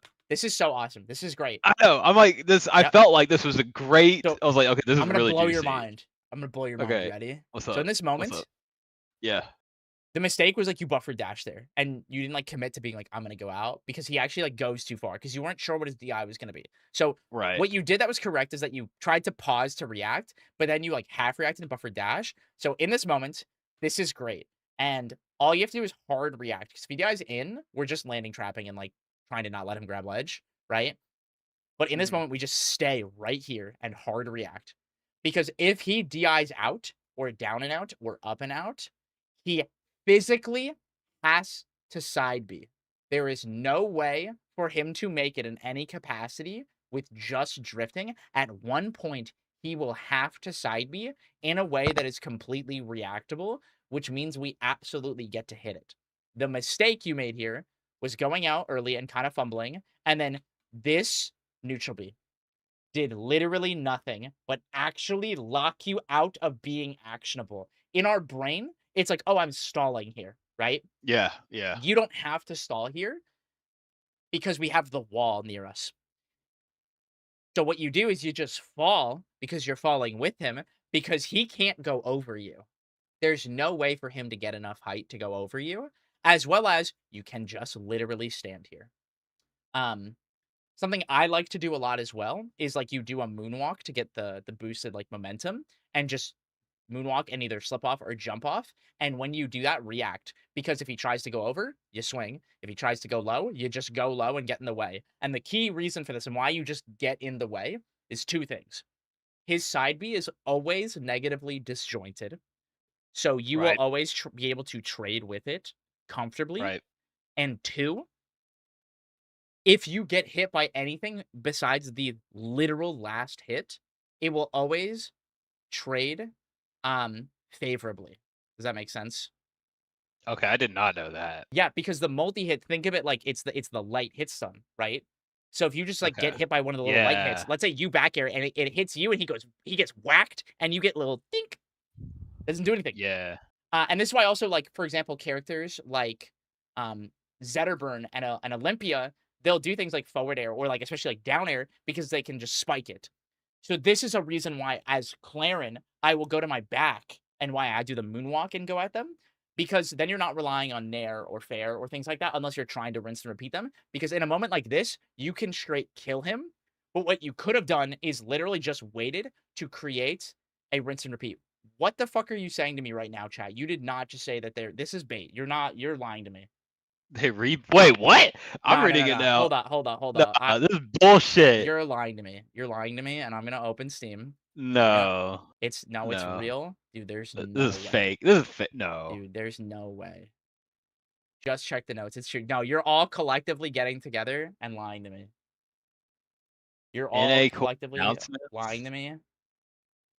Orcane is saved. What? Dude. No fucking. No way. What?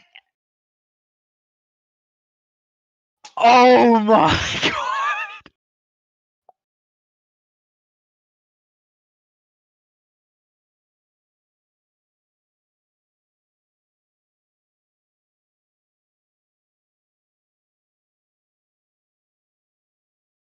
It was fun while it lasted. We'll talk about that after I'm done with the session. We'll talk about it when I'm done with the session. Mods, just tell them I know as we keep going. Okay. So the mistake that you made here was the Shit. fact that you, like, committed when he was able to side B. So then you end up hitting him too weak. Like, this sounds really weird, but it's like you hit him too weak, where what you actually needed to do was grab a ledge and then double or triple bear him here. Or you need to react and run off nair and guarantee tipper. Because Okay. the thing with forward air is you don't want to hit the top of forward air, you want to hit the bottom of forward air. Because then you're more likely to be able to actually tipper comfortably Yeah. and trade favorably with it too. That's the big thing. Does that make sense? It does.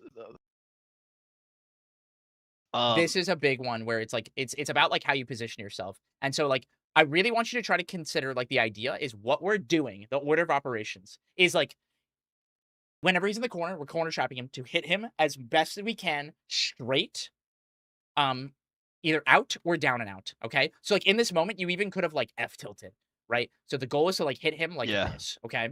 And that's also why like why forward air can be good, but also why it can be bad because he can get up, right? And the thing is like we don't want to spike him here because then he'll climb the wall unless you're gonna hit him at a high enough percent where you can ledge refresh comfortably. Okay.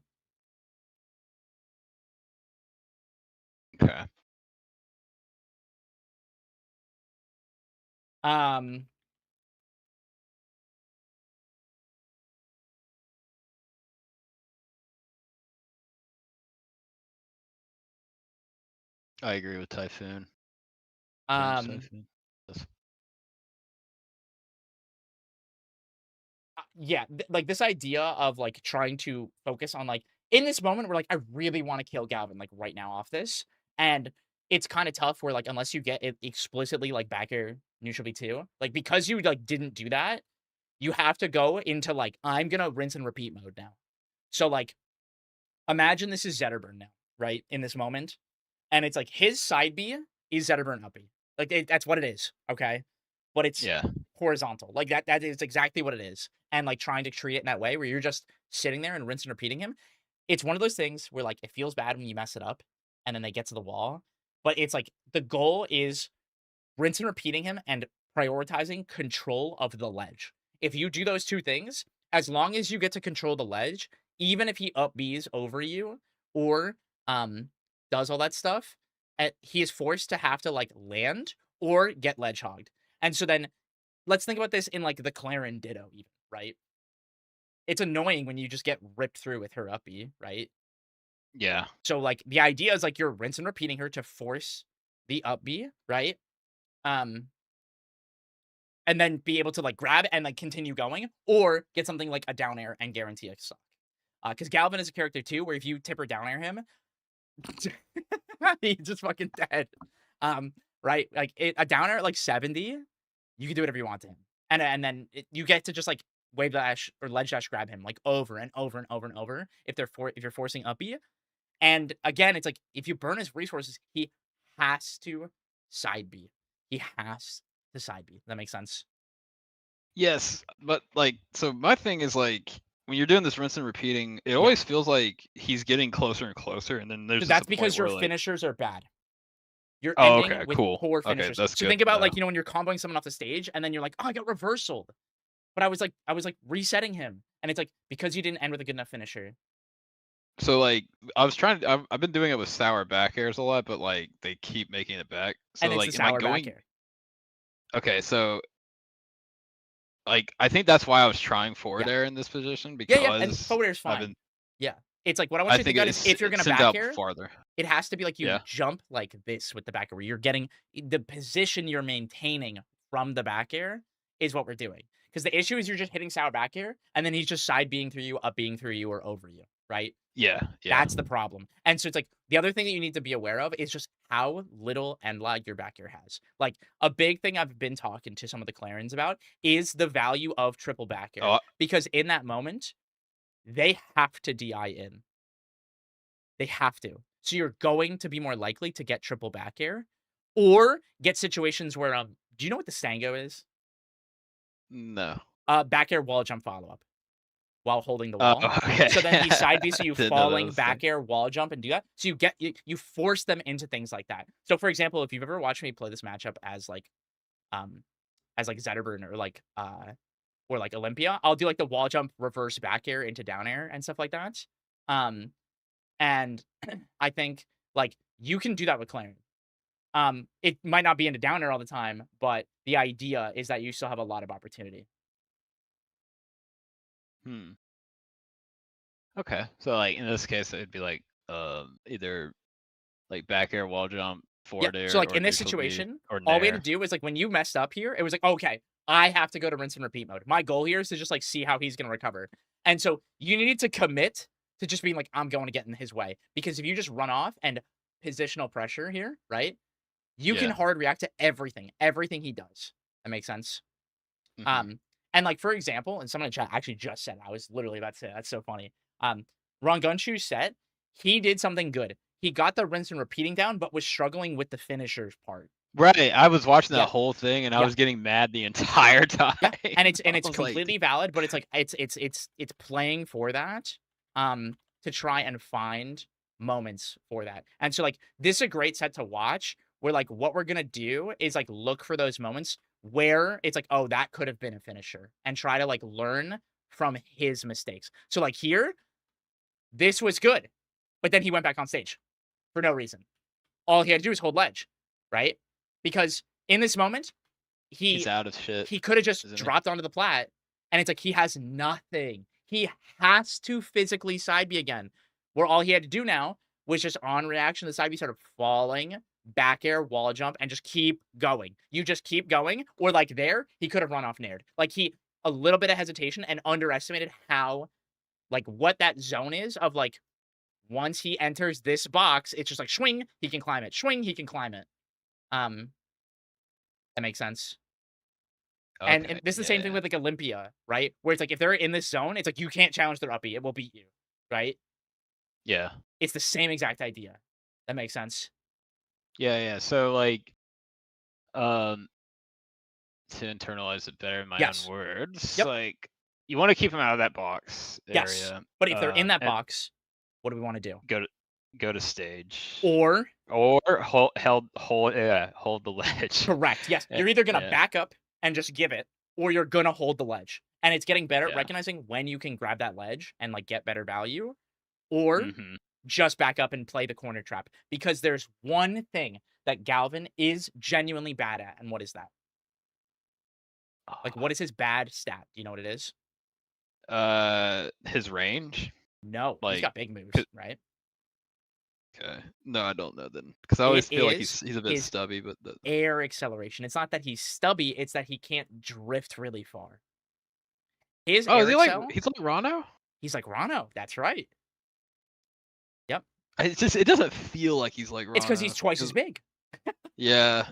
But he's just so big, you know? So, like, but this idea is like, what I want you to think about is like, there's a lot of opportunities. Like, even here, like, there's little moments where it's just like, unfortunately, he's just like choking these kills, and it feels bad when you get that moment, and you're just like, oh, he gets to try again. But it's like being really aware of like what resources does he have, and like what's happening is that he's just like being too antsy, right? And like that's the idea. Is like the order of operations is force him out or down and out. Then did he side B? Can I kill him at this percent? And be like, cool, checkmate, you die, right? I can't. Mhm. I am going to, the goal is to just burn your resources so that you only have side B left. Or as we're rinsing and repeating, going, oh, that's a really bad side B, you die now. And it's just like looking for moments like that. That makes sense? Yeah. Okay. Because again, here, like it's one of those matchups, like it's really annoying sometimes where it's just like you gotta rinse and repeat them like 2 or 3 times. But Yeah. it's just like Centerburn, man. It's literally the same thing. It's just a little harder to down air him sometimes. But what you get to do is create situations where they have to get down aired. Or they have to go so low where instead of like dropping down and hitting them and playing like the wall tech game, You you're just just ledge controlling the hog it? ledge and hack stashing over and over. Yeah. And like that's where your priority is going. That makes sense? Yeah. Yeah. Yeah. I can recognize that. When they go way too low, and I'm like, oh, you're gonna have to up B or some Yep. shit. Yep, So, like, exactly. yeah. Yeah. Yeah. Okay. Okay. So with the rinse and repeating, like let's say like you get him at like he's like low percent, right? And then like you're just rinse and repeating with some backers. Like he's eventually Yep. going to make it back. Yeah, during that eventually time, it right? can happen. Yeah. Like Yeah. it's such as the nature of the game, you will miss it. And it's like that's So why your goal is to cover the ledge. that in that case, like my number one goal is just to rack up as much Correct. percent as I to Yep. get him out of CC ranges and shit. Yep, because then you just get to whack Yeah. him. And just and then Yeah. it makes corner trapping really easy because then it's like, well, if he's at like 90, even like worst case, let's say he's 140, he can't just like run at you, right? And especially if it's like you're preserving your percent this whole time. If you're under like, what is it, like 60 to 90 is the knockdown for his magnet. This is a big one to know too, is his neutral special. Yeah, here we go. I did remember it because like Yep. I've been getting better at like holding down. Yeah, with Yeah. that. I don't think it should tumble at all. Ha ha ha. That's my thing. That'd be a great nerf. Oh, but he's just so big, you know. But yeah, it's one of those honestly, things his that like aerials need. it's just what we got to keep in mind is just like what moves we're actually scared of and like having to respect and what we're not having to, and making him have to like work for it. It's the same idea of like there are lots of times when we're edge guarding Zetterburn and we're like, ah, fuck, he got the down B, he made it to the wall, he has his double jump, I'm playing him mix up now.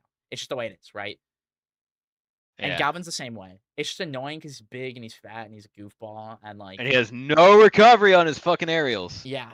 And so it's just like you just gotta take it in stride. And there are just lots of times where it's like it's that philosophy I taught you way, way, way back, where it's like when you hit somebody, it's just like you're in advantage. You could edge guard them, you could ledge trap them, you could corner trap them, you could landing trap them. But if this whole time you just stand here, you're still an advantage. But the moment you get desperate and you start just trying to force shit without that justification, when you can create situations off his side B where you get to force it, where he has to get hit by you, it's getting better at understanding the positions you want to put yourself to find those moments. Instead of just like trying to hit him over and over and over, just like with Crag back in the day. It's the same thing.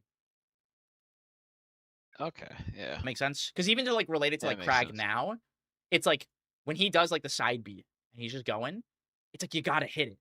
And it's with Galvin, it's like you gotta hit it, but you gotta hit it the right way, where like you hit it and then you are still maintaining value or you're hitting it and preparing to like what they do after, right? So like if you hit Yeah. him at a low percent, it's like hitting him and being like, well, now you have to side B again, or now you have to up B right now. What can I do about that? Because like let's say you hit him with like a soft bear like right here, and then he's like, oh, he's gonna up B, and you're like down here, up B, and don't try to snap the ledge. Go hit him, Yeah. fuck it, right? Like just Right. get Right. your value, just get it and take it. It's just how it goes sometimes. Yeah. And it's just like playing it out more organically, but to create it the idea is organic play to create set play. Because if he physically has to side B to make it, it's set play. It's just does he Mhm. go up, down, a straight. And don't forget, it decays. It does decay. I Yes. didn't know So it that, gets actually. worse at getting higher. That makes sense? Getting higher. Okay. Because The the horizontal angle, distance. so the whole idea is like, it like he'd go like this. That it's like it hypothetically goes like this, and then it decays and it decays and it decays. That makes sense. Huh. So it's like the angle becomes less obtuse, is the word, I think. Yeah. Yeah, you're right. Cool. This is the idea. It's like that's why it's important too, because even that like second or third one, it's just like there's no mix up. It's just don't get hit by it. Just force the trade. That makes sense. Yeah. Okay. All right. As well as Yeah, like that this is makes. also a character where like you have to just really play around not getting grabbed. That's the most important thing, and it's just big Olympia. I feel like, yeah, grabs and like I feel like his aerials also just like Oh yeah, you it, don't want to get nared, and you don't want to get you don't want to get nared, you don't want to get back aired, you don't want to get dash you attacked, don't you want don't to want get to get up grabbed. air. Yeah, up air is a big one. That's why like you're really playing grounded, and you're like back, back, you beast, stay away from me. Like that's the matchup, Yeah, and you like really have. it's not Yeah. worth messing with. But the big thing is like he is on the slower side, with his air mobility and stuff. So that's where things like your dash attack can come into play really well, and you can force your way through a lot of stuff. As well as like your nair Yeah. is really effective in this matchup when they do those like they try to do those landing magnets or they like with a rising aerial. You know what I mean? Like there's a lot of value to be found. But sometimes he's one of those characters where it's like, what's the meme? Goblin meme. Where is it? Where there's like a little creature and you just gotta sit there and like watch him do like evil shit. And like you just gotta be like, I'm just a normal guy. And you're just like this demonic being with unlimited power. And it's Yeah, I okay. mean, Because you just don't want to that's give how it I to him. feel with Lorena Yeah, at it's the some same thing. points It's too. the I'm same just thing. like, Yeah. so that's what I wanted to ask you if Yeah. this was like a good strat, or maybe it's just like Mhm. a good layer to add to Mhm. everything. There was a lot of times where I was just catching myself like standing still and just Yep. kind of letting them Yeah, just move move. around. Yeah. And I would just like walk a little bit Yeah, it's forward great. or back, like, Yep. That's you great. know. Yeah. It's a And I was great thing to do like, because it stops you from being like, I'm just gonna throw myself at them. And you're like, no, no, no, no, I yeah. don't have to do that. Like, that's the big thing. I was like, the only I was like, if I try to do that with against Galvin, like the only thing I should really, if I'm spacing correctly, the only thing I really should like look for is like magnet mainly. If he's Yeah. galvanized, maybe side V, but Yeah. just because it goes really far. Yeah. As well as being aware of like certain things where like you can let him get galvanized at low percent and bait him to throw the magnet so that you can parry it and punish him. Like there's lots of Yeah. great stuff that you can use. Again, it's like set play where like take advantage of the fact that like they have to get hit by certain things. And like parrying the magnet doesn't always do a lot, but it gives you tempo control for even a moment and it lets you breathe. Like the goal is to like be Yeah. able to get a breather again. Make sense? Right. Yeah. Because that's what they're trying to do is smother you. Yep, exactly. Yeah. So I guess like you just Oh, really I gotta unplugged ban my those headphones. small. 1 second. Oh. Okay, I can hear you now. Go ahead. You gotta just ban those small stages. Yeah, against that's them, I one where feel. like until you get really comfortable with the set play, you can't really go to the small stage because you need the space to move. Yeah. But once you get comfortable and you understand these things and you like get comfortable with like that person, like I encourage starting at like a larger stage. But then if you're like, oh wow, like I am really good at catching you coming out of the corner, well then you can go to Forest and you can nuke him and just be Yeah. comfortable with True. that. And like it's all about the confidence and like playing it out. And so it's like you start more neutral, and then you're like, all right, let's take the gamble. And if you get smoked, you get smoked. Whatever. It's a game, you know. Yeah. But that's the big thing. It's just being aware of the situations where you get to force it. Make sense? It does. It does. Would you like I to think play it's- some? We have about 20, 25 minutes. Hey, sure. Cool. I'll boot up. Reboot it up too.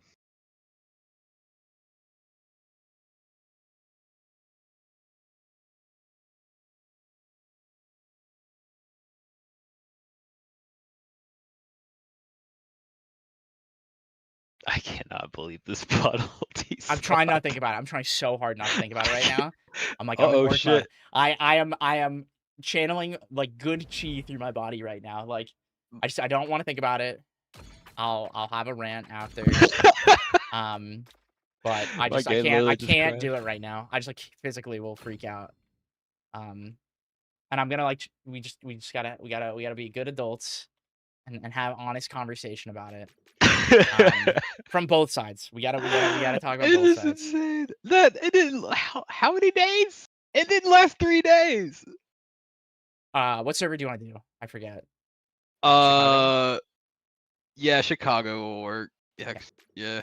Oh, by the way, that Galvin was Era, and so like I'm playing on like a delay, like extra delay frame. So yeah, it was pretty hard to react to shit. All right, let's see the code. 6.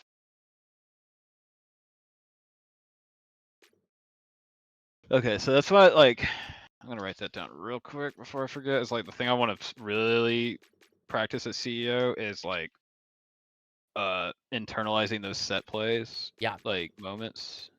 And like setting yourself up for finishers.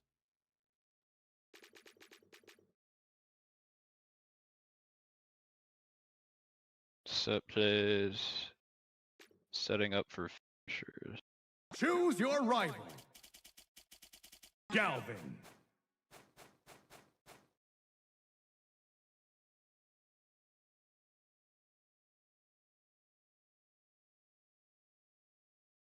Oh, okay. All right, let's see what my ping is. Oh, it's not at all. Alrighty, let's do it. Godai Delta. Ready? Go! Let's see.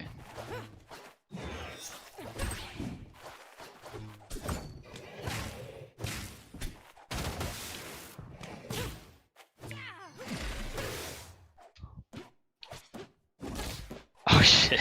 Yeah, and it's just like Olympia, where it's like you gotta be really careful there. And see, like that neutral B is not doing what you want it to do. Right.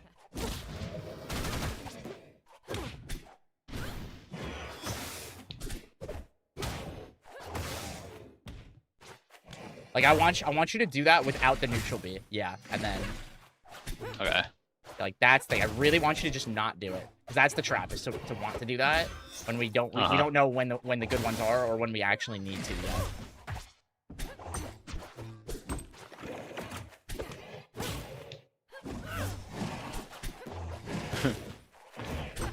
Oh, that wasn't supposed to be dash attack. Good recovery.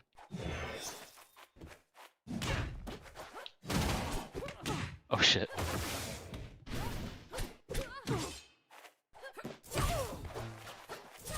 Yeah, I've also gotten better at the teching, like you said. Good.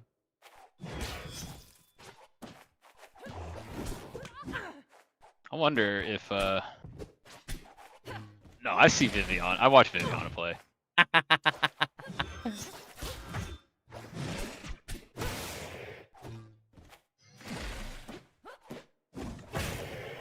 Oh, I could have just held it. Or you could have done like a roll there. Yeah. Yeah.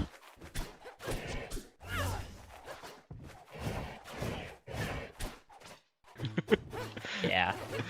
That shit is so, it's so fun to do that shit. I have to admit, he is my heavy of choice right now until Sylvanas comes out. Oh shit.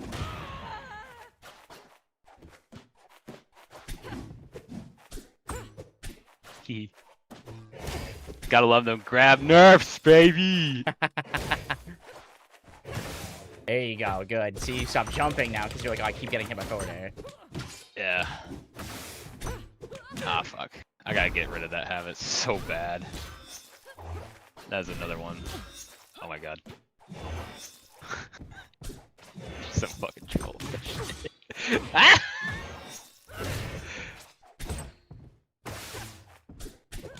Oh shit!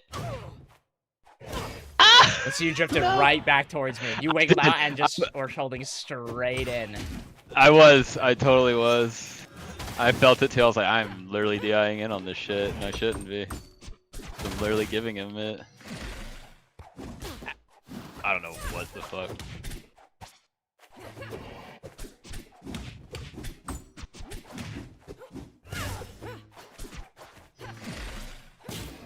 Nice, good spot dodge. Yeah, so like there, I felt like it wouldn't have mattered, and I wanted to stay on stage. Do you think that was like the best course of action? Yeah, I was too close. Okay. Yeah. Yeah. Okay, cool. Dude, and you could have just nared me. All you do, and instead you just got a nothing. Yeah, and you gotta practice doing that. Like in that moment, like that was the perfect moment. It's like you're forcing me to like I press IV. It's like, oh, I get to run off and hit you with nair, and I get to guarantee a tipper here. Like I can make that happen. Yeah. Because you just get so much value where it's both like a finisher because it'll hit me far enough. Ooh, highly. Let me read this really quick. Some kind of super good at rinse repeat edge guarding with bear, and those are so much harder for Galvin. Yes, exactly. Yep, exactly. It's sometimes it's good to just like keep it simple and just back air. That's it. You don't have to get fancy with it. It's just nairs and bears. That's it. Super agree. Nairs and bears. Hey, I like that simple shit. I used to do the simple shit. Yep. Yeah, the big thing is just knowing you don't gotta get fancy. Right. Oh. Good. Oh yeah. That's also another thing I've been noticing is like if I'm playing good, I start recognizing like I won't get anything off of this. Yep. Or yep, and not overstaying your welcome. Yeah. Yeah. Oops. See, that's too much. No, that you know what that is? Yeah. That was a down tilt with C stick like old times. And I was like, oh yeah. Oh shit. That's crazy, isn't it? Yeah. Oh fuck. Make sure you hug the wall there. Yeah.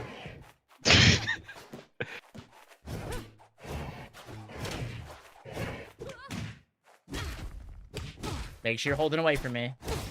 Oh yeah. Yeah. I'm so fucked. Remember, you want to tech side B there. That's what you're doing. Your goal is to keep forcing me to get that tech check. You have to be brave. There you go. Now you beat me there. Yeah.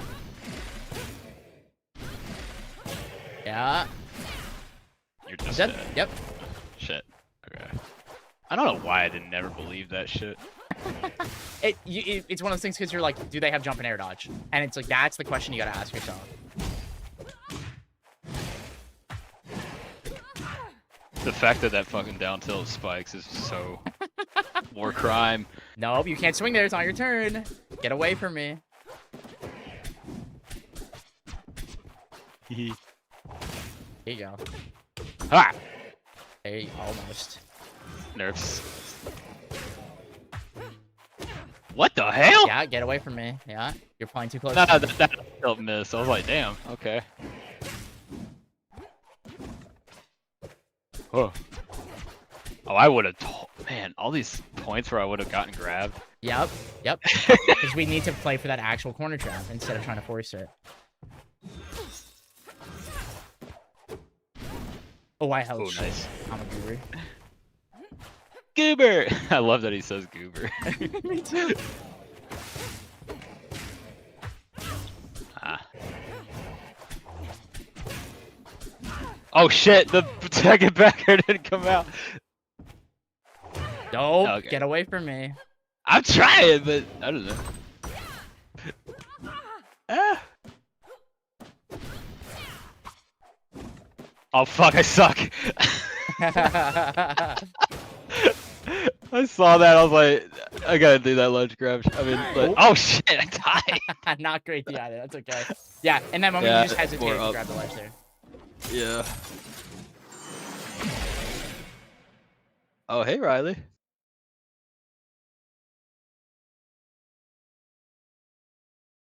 Give me 1 second.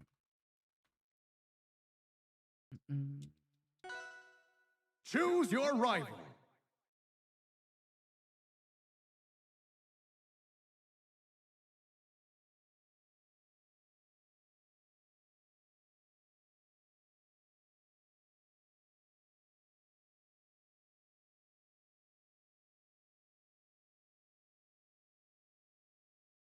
I really like Forsburn's new.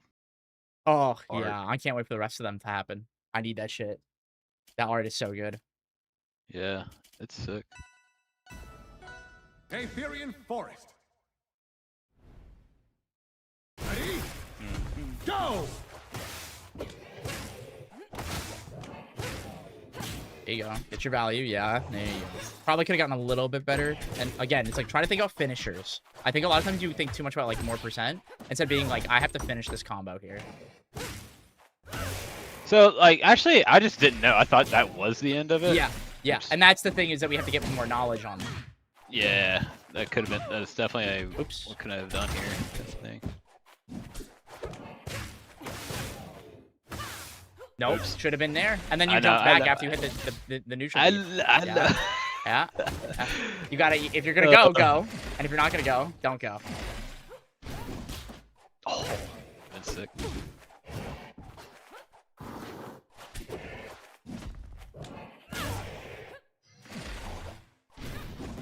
Nice. Yay.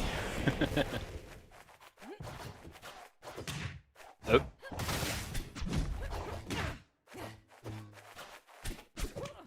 Oh.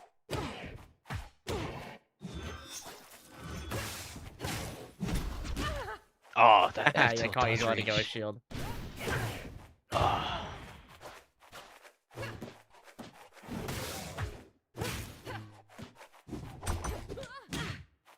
Okay, that was poorly spaced. No, no, no! Stop doing that against. Yeah, you're falling for the trap. Yeah, I'm playing faster, and it's making you want to play faster. Yeah. It is. It is. Yeah. I'm like so bad at that. See, like here, it's like okay, I can't force it. So now, there you go. Yep. There you go. Missed my tech, and then I got here. Yep. And it's just it's a mini game. Whoa. Haha.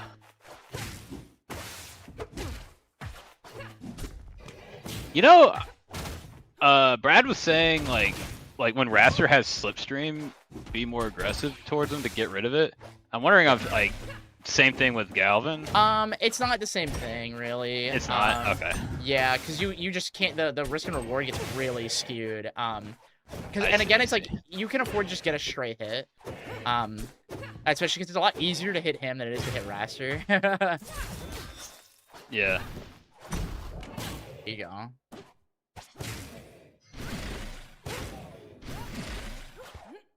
Yep. I'm You dead. dead? Yeah, you did. Yeah, missed the tech twice, and it happens. Like that's the thing. It's just like you have to make me work for it.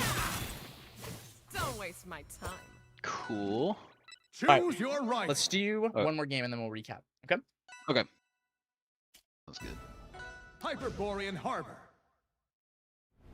We're not gonna do this stage. Ready? Don't play Go! on this stage. Choose your rival. Don't blame him on that No, stage. because you'll get downbeat Jollyroger. through the stage and shit like that, and it's just so net loss. Ready? I would ban Just that sucks. stage. Go! Okay. And he also gets to do the stupid camping thing there. So like, that's a stage that you just shouldn't. Oh yeah, he does the crab camping. Ah, what am I doing? Stop it! Stop it. Yeah. All right, deep breath. Ready? Go. Yee. There you go. Haha.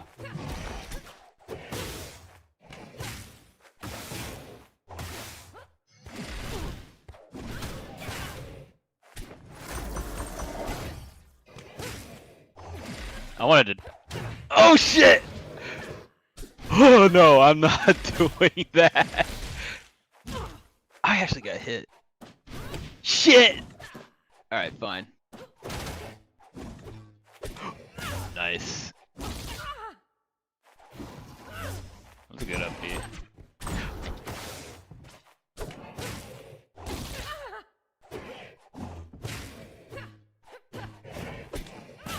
Riley, if you're in chat still, I want to play you now. I want to play your Galvin again. There you go. Yep. Oh shit. Okay.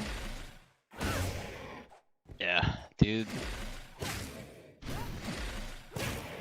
I don't know if I should still be doing that. Nope, I'm dead. Yeah, Yep. yeah. You could have gotten a better hit there on the last one, but you had the right idea. I just don't think I'm gonna die. That's the Like- matchup, yeah. You I can't really let me hit don't you. think- You gotta play your life better. I swear, I'm like, I'm gonna live. I live this, right? No, it's a I heavy. gotta, I gotta just. Well, best way for me is I'm gonna memorize the percents for that shit. Yeah, just be like, past this percent, I need to be more respectful. Yeah, because numbers are easy for me to remember. Yeah. I was like, Just like Olympia. Gotta be prepared for that. yeah.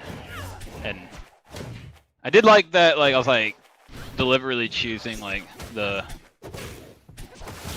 I was like, okay, yeah, he's gonna come back, so.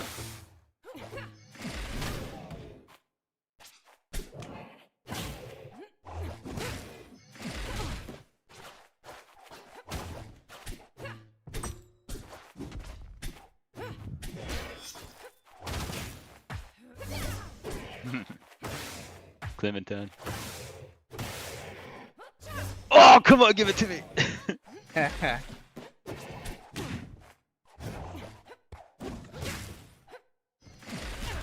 Oh, Little yeah, more was try- bravery. Little more bravery. You could have shielded too.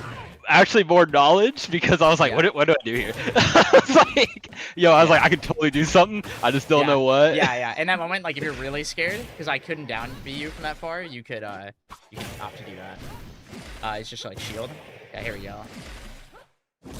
Oops. Shit, I fucked. I Yeah, totally one too fucked many. it One up. too many. Oh. There you go. I'm dead. Oh, wrong move. That's okay. What move should I have done there? Forward air. Oh, just forward air. Okay. Ooh. Yeah, I'm dead. Yeah. I don't know if I could. If I made it back to wall, like. Oh, nice tech. Thank you. Oh, roll back. My whole screen flashed. It hit the forward air hit. Oh, have you? Did you see the one with me and Era?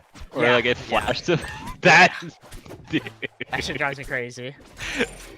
that shit was so awesome. Cause that shit had been happening to me the whole time, and I'm like, finally it happened to her. Like, No, Oh, don't shit. rise me, don't run me. yeah, you're right.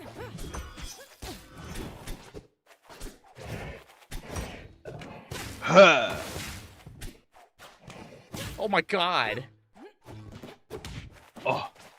Oh shit. Oh shit. Eh. Oh, okay. No, stop neutral being. Ah, what I did. No, did not mean to roll. No. Fuck. Nope. I did it Again, yeah. I know. I Yeah. recognize it. Shit. Oh, I don't have a jump. Yeah, you don't have a jump. Fuck. Yeah, GG's. yeah, GG's. Yep. But everything makes sense. Yeah, it makes a lot more sense now. Let's recap. What do you got? Don't rising aerial towards this dinosaur. And just trust your back airs are actually working. Cause like that was the I was like I always kept thinking like it was meaningless to do this or something, but it's not. And yeah, just put more salience in like when you hit him off stage, immediately make the choice. Are you going out there or are you just staying on the Yeah. stage? Yeah. Can't hesitate it, make the decision. Yeah. Choose And if your you do rival. hesitate, it's like recognizing it's like you gotta just give up. You gotta just give it up. Yep. Yeah. I like if I do hesitate, I'm just there, like Yep. then I guess I'm staying on stage. Yeah. Yeah. So And that's yeah, just the way it they- is sometimes, and that's okay. And it's just like you got to play because you still have a great corner trap. Like that's the reality. You just have a great corner trap. yeah, and also stop neutral being off stage. Everyone has said it now. All the Clarence have told me. You have told me. this. So it's like, stop doing it, bro. Yeah. I know it's bad, but yeah, I'm working on that.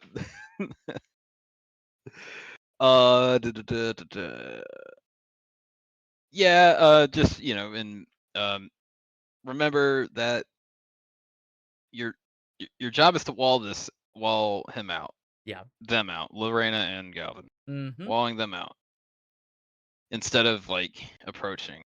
Yeah. And shit. Exactly. And So, it's like understanding when and why we get to go approach and like go hit them and things like that. But recognizing the moments Yeah. when it's like I don't know what to do and I don't have to jump and do an aerial at you. It's like I'm trying to keep you out. That's like the real goal here. Is trying to mhm. keep them out. Because what we're doing is trying to make their job harder. And a lot of what they do comes off of grabbing or like landing aerial are like the big ones, right? And to do that, they got to get in your business. And to get in your business means you can hit them with your sword. And also being aware that like you're a lot faster than them a lot of times. So you can just run. Like there are times where you just don't have to engage with them. And it's like abusing the ledge and going to plats and shielding and just mixing up more things like that. And just making them really have to work for it. Right. Yeah.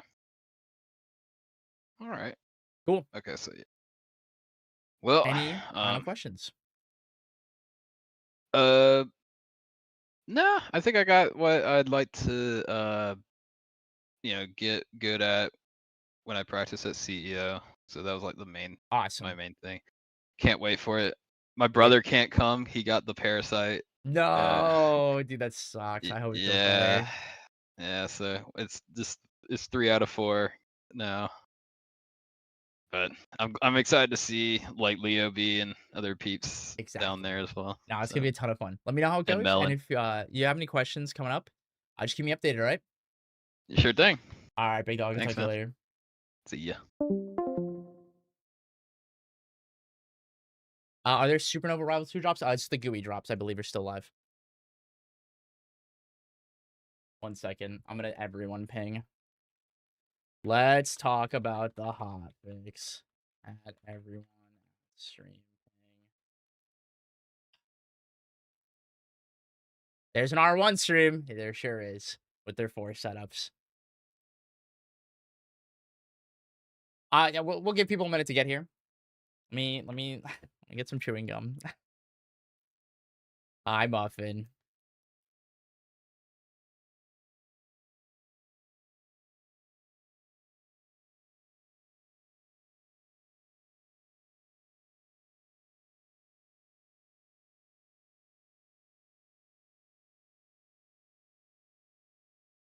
Someone's sending me the mid-off streamer replays and they're streaming that.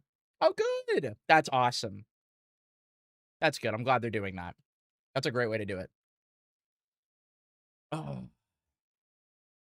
Get on Destiny. We're taking down Oryx. Dude, Orcane is Oryx. I'm sick of it. Oh, so when you're anticipating... Okay, so the whole thing, Thymos, is like moments like that where I tagged against the wall there. It's because I'm like, oh, I'm going to get hit. So I'm anticipating it. I'm not actually reacting. Okay, Drew Sefix. You're an Orcane player. You're tapped in. Why did the Orcane players not like it? I want to understand. And guys, let's do this in the most mature way possible. Why did people not like it? Let's talk about the reasons why. I wanna look at this objectively.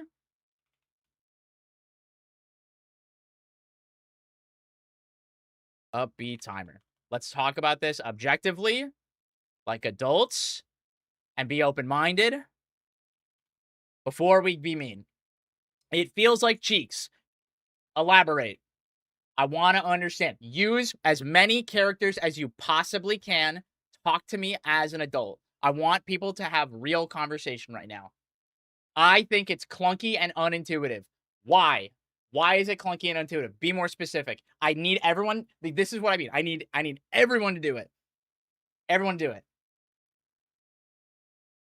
Booney, stop that. So the big thing is that lower level players were just dying. Okay. Accidentally dying a lot. okay? I'm not fixing typos. I don't fucking care, okay? The sound effects of the timer was so anxiety-inducing. Okay, so the timer countdown being too loud. Okay. That's a valid piece of feedback. That's good. And the goal here, I'm trying to get feedback. I'm trying to help figure this shit out. It doesn't help with bubble spam. It's not meant to help with bubble spam. That's not the problem. The problem is solving. So like the problem to solve, okay? We'll talk about this later, but like problem to solve, up B, existing too long on large stages. That's a problem, okay? They wanted to nerf camping, but didn't really nerf camping. They weren't trying to nerf camping. They were trying to nerf up B on the other side of the stage while fighting on the opposite side of the stage. That is not camping. Getting punished for advantage. Why are you getting punished for advantage? I know it's inevitable with patch games, but I think it sucks how some characters can get sacked and other characters can remain top tier for a year straight. This is a great point, and I actually want to talk about this because this is something that I bitched about too, with like the whole Crag thing that happened, and it was like, dude, why is Olympia getting nerfed and Crag isn't? Because it was like Crag was doing even better at a point, and it was just like, I get it. That is a great point to make. Okay, that's a great fucking point to make. And it's like, dude, it sucks. And the reality is they can only do so much. And the hard part for the team with how small they are is trying to figure out how to prioritize which things to change. I think it was a fine change overall, but could have been done well. What does that mean? I think if I was an Orcane, I would probably hate it because it required me to be more cognizant of the timer. It's kind of understand that newer players probably would not pay much attention to the timer and be familiar with it. But this is the thing that I want to talk about. And I want to pull up a tweet here that put this really well, and I think was mostly respectful, okay? And it was talking about how this concept exists in the game for a lot of things. Like, the timer thing existed for a lot of mechanics in the game already. And I want to find a tweet that put this really, really well, okay? So, someone replied to my tweet about, like, all the joke posts and everything with the reactions, and was like, I'm no Orcane pro, but in my opinion, it destroys him a lot. Why does every other stage control not have a timer? And I want to stress that this is not true. Edalus Ice has a timer. Magma Pools have a timer. Crystal, when thrown, has a lockout and has a respawn timer before you can throw it again. No Fun Zone has a timer. Lily and Terry are both on timers. The only one that isn't is Galvin Drills because they are more mechanically, like, unique in that way, and, like, that's the point. Like, timers exist already as a concept for, like, the opponent. And you're having to keep track of these things all the time. Okay, I think keeping a timer in the back of your mind isn't technically hard, but becomes tedious in high-pressure situations and too devastating at times you forget. But everyone else is doing that. Literally everyone else is having to do that, and there is both an auditory and visual cue for that already. Like, almost every single character is doing that already. Even Zetterburn's fire goes out after a period of time. Like, these things all exist. And that's what I want to understand this. Because it's not new. It's not a new problem. Thank you, Nexplosion. When I saw it, I thought a proximity-based timer would make more sense. You'd have a timer start the further you get away.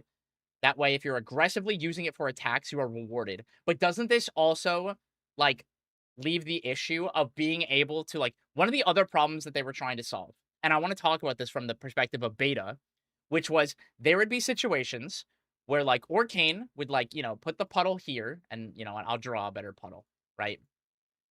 Put the puddle here, and then he would go all the way to the blast zone and challenge stuff, and be able to make it back without having to engage with, like, the wall.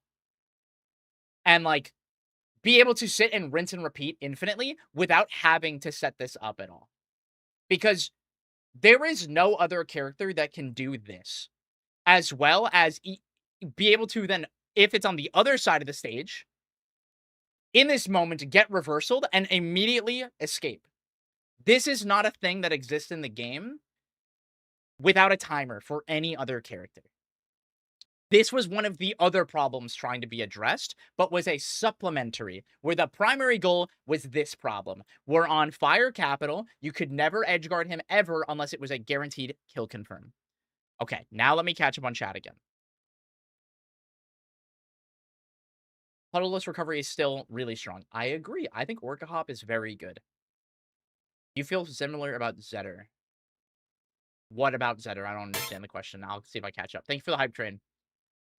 Hi, Melon. The proximity thing I think is interesting, but it doesn't solve both problems. Maybe they could do something like you have more end lag the further away. This is something that we pitched for a long time. But again, the immediate ability to reversal was the problem. So something else that we pitched was having like larger startup on like when you're further away as well. Like, let's write down some ideas. And this is the thing. The goal here is to write down ideas of like proximity timer, proximity lag / startup. Like, these are ideas that I think are good and can be explored, as well as already have been in some cases. I'm not going to specify. Let me make 2 puddles. Thank you, Maya. Complaining always worked. Yeah, Melon, I know, man.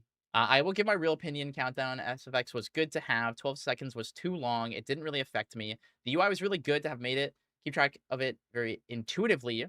It did actually make me use puddle more. Like, this was the goal, was that. That exact feeling that Vooney put was the goal to accomplish here.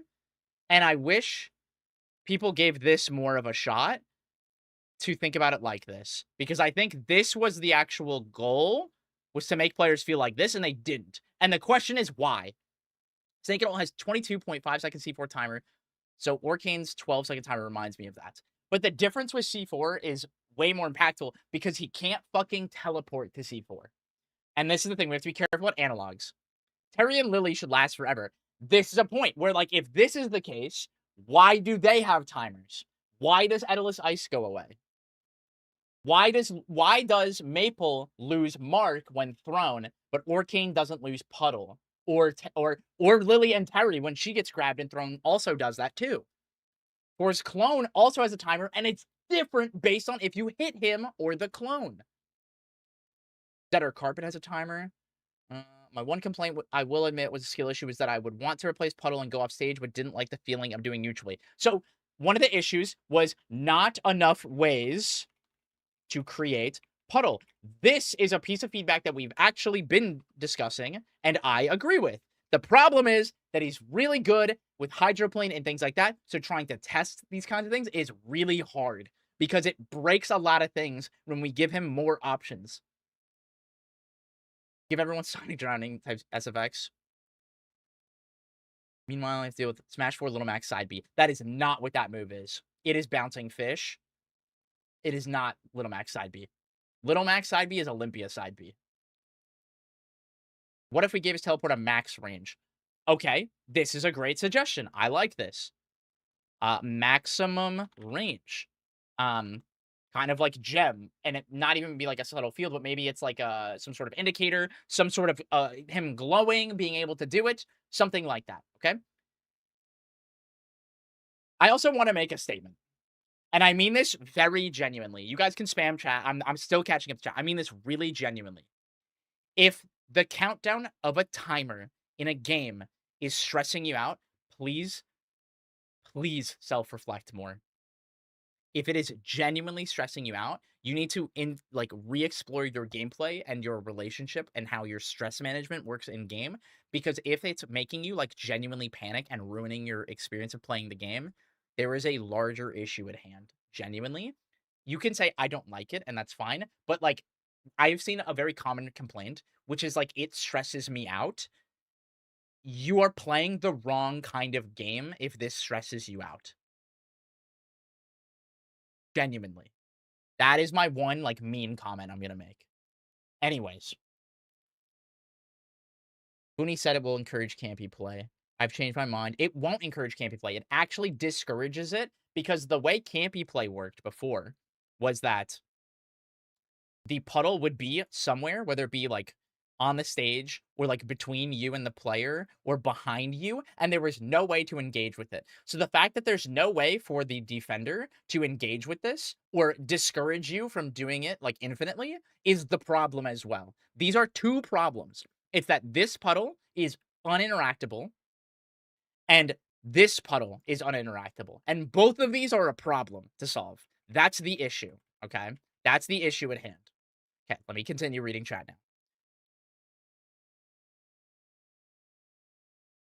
Gonna make puddle disappear on droplet coming out and everything is fixed. Great suggestion. Let's write it down. Like, this is what I mean, where it's like droplet, shot, kills, puddle. Okay? Like, proximity in general seems like a good way to deal with it. Timer, but with more time added when Orcane gets a hit. So here's the problem with that, right? This is an issue, and we actually talked about this as well. People related this a lot to be like, oh, well, what if it worked like Slipstream and he gets like a second back or something like that, right? This character is so much faster and has so much less startup and so much more egregious hitboxes than a character like Raster, especially online. This is just like really gross, as well as like getting like rollback and on your last second and then not getting it would feel like shit. And like that was why that probably won't happen. Let's write this down. Not enough time. Okay? We're gonna do something really huge right now. Stopwatch. Okay? We're gonna pause my music. We're going to live 12 seconds. Are you ready? We're gonna count it together. 1, 2, 3, 4, 5, 6, 7, 8, 9, 10, 11, 12. Guys, that's a really long time, especially in a game where at any point you play a character with high mobility, you can literally fuck off to the entire other side of the stage, and there is nothing stopping you from doing that and going and shooting the droplet behind you. Let's reflect. There was a big problem with Raster Slipstream for a really long time where he would just throw Slipstream backwards and then the timer would start. Okay? This is a big thing. And there's nothing stopping you from doing this exact same thing before. This is the point I've been trying to make to a lot of Orcanes. There is this fixation on forward, on forward, on forward. And shooting it backwards does not mean camping. It doesn't mean camping. It means resource management. It doesn't mean camping. And this is the thing that pisses me off. It's a Curse of Rivals 1. This is an issue that wasn't as big in Rivals 1. It was, though. Zoro did abuse this on certain stages as well. But there were so few players, it didn't matter. What if Up Special moved Puddle to the center of the stage or the respawn zone when teleporting? You know what? That's a great idea I've literally never heard. Let's do it. Let's do it. So, like, Puddle is pulled to center stage when teleporting. And then it's slower because it has to move, right? So there's travel time, right? Like, interesting idea. I love this. This is what I want to do. I want to come up with ideas. I can't count to 12. I can't tell. We'll Oh, do here, I'll flower play a emoji. song for you. I can play a song for you. I got you. Yeah, I got you. Okay, here. This was made for you, Maya. I can only count to 4. I can Yeah. only count to 4. I can Let's catch up on chat.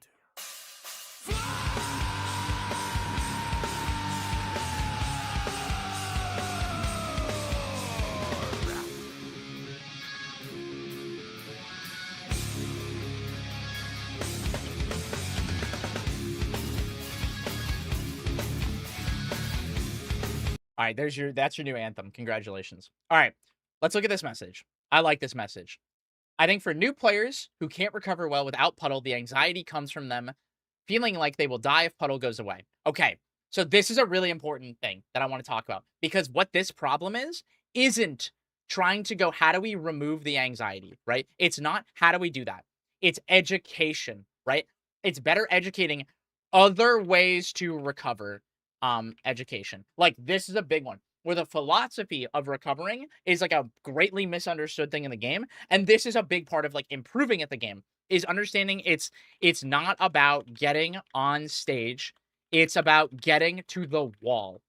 This is the point. This is the thing. This character, once he touches the wall, there's great mix-ups. And it's not always, well, I just recover and I'm good and now we reset. It's understanding that sometimes you have to play your life and get hit again, but not die, instead of betting it all and burning all your resources to do this.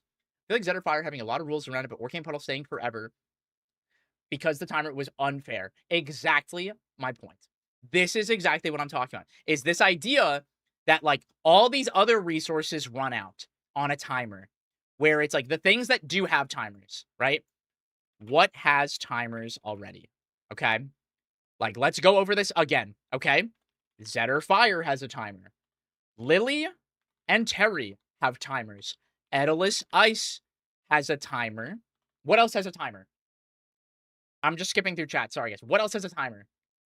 Four's Clone. Does Poppy have a timer too? Magma has a timer. Rano Bubble has a timer. Clarin No Fun Zone Counter has a timer. Sylvanos Grass in Rivals 1 had a timer. Exactly.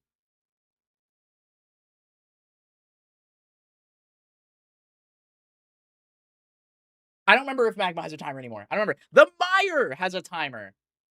The game has a timer. That's such a good point. There's a clock on the screen. Slipstream has a timer. Like, why is this horrific?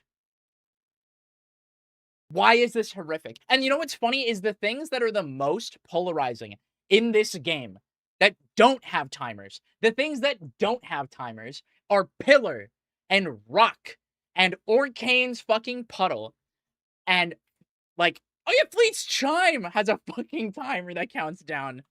Like, the things that don't have a timer are really, no, Pillar doesn't have a timer until you step on it. It will literally sit there. No, it will literally sit there, as far as I know. Clarence Stone's timer. Yep. Fleet Chime gives me anxiety. Yeah, because you're scared of dying. Crash doesn't have a timer if you place a flower in R1. That's, no, you're right. That's the thing, right? There's a resource management there. Yep, no, but when you don't put the flower on it, it does go away on a timer. Magma doesn't have a timer. It's if you touch it, it goes away. Okay, thank you. I forgot which one it is right now because I've also play tested like 100 different versions of this thing at this point. If it's too hard, then can we just give him a status bar on the bottom of the timer too? It had a status bar. It was a visual indicator. It ran out. It did both. Let me kill the puddle. Grass is a dynamic timer. That's right. Yes. Oh, yeah. Galvin drill he places on a timer. Can we drink the puddle? Yeah. Like, okay, I want to go back. Let me catch up on some chat because I've been raging, and now I want to hear the Orcane players again. Can we replace Orcane Neutral B with GUI so I can suck people? Yeah, that's awesome, man. All right, everybody, everyone type BFG in chat for me really quick. Everyone type BFG in chat for me.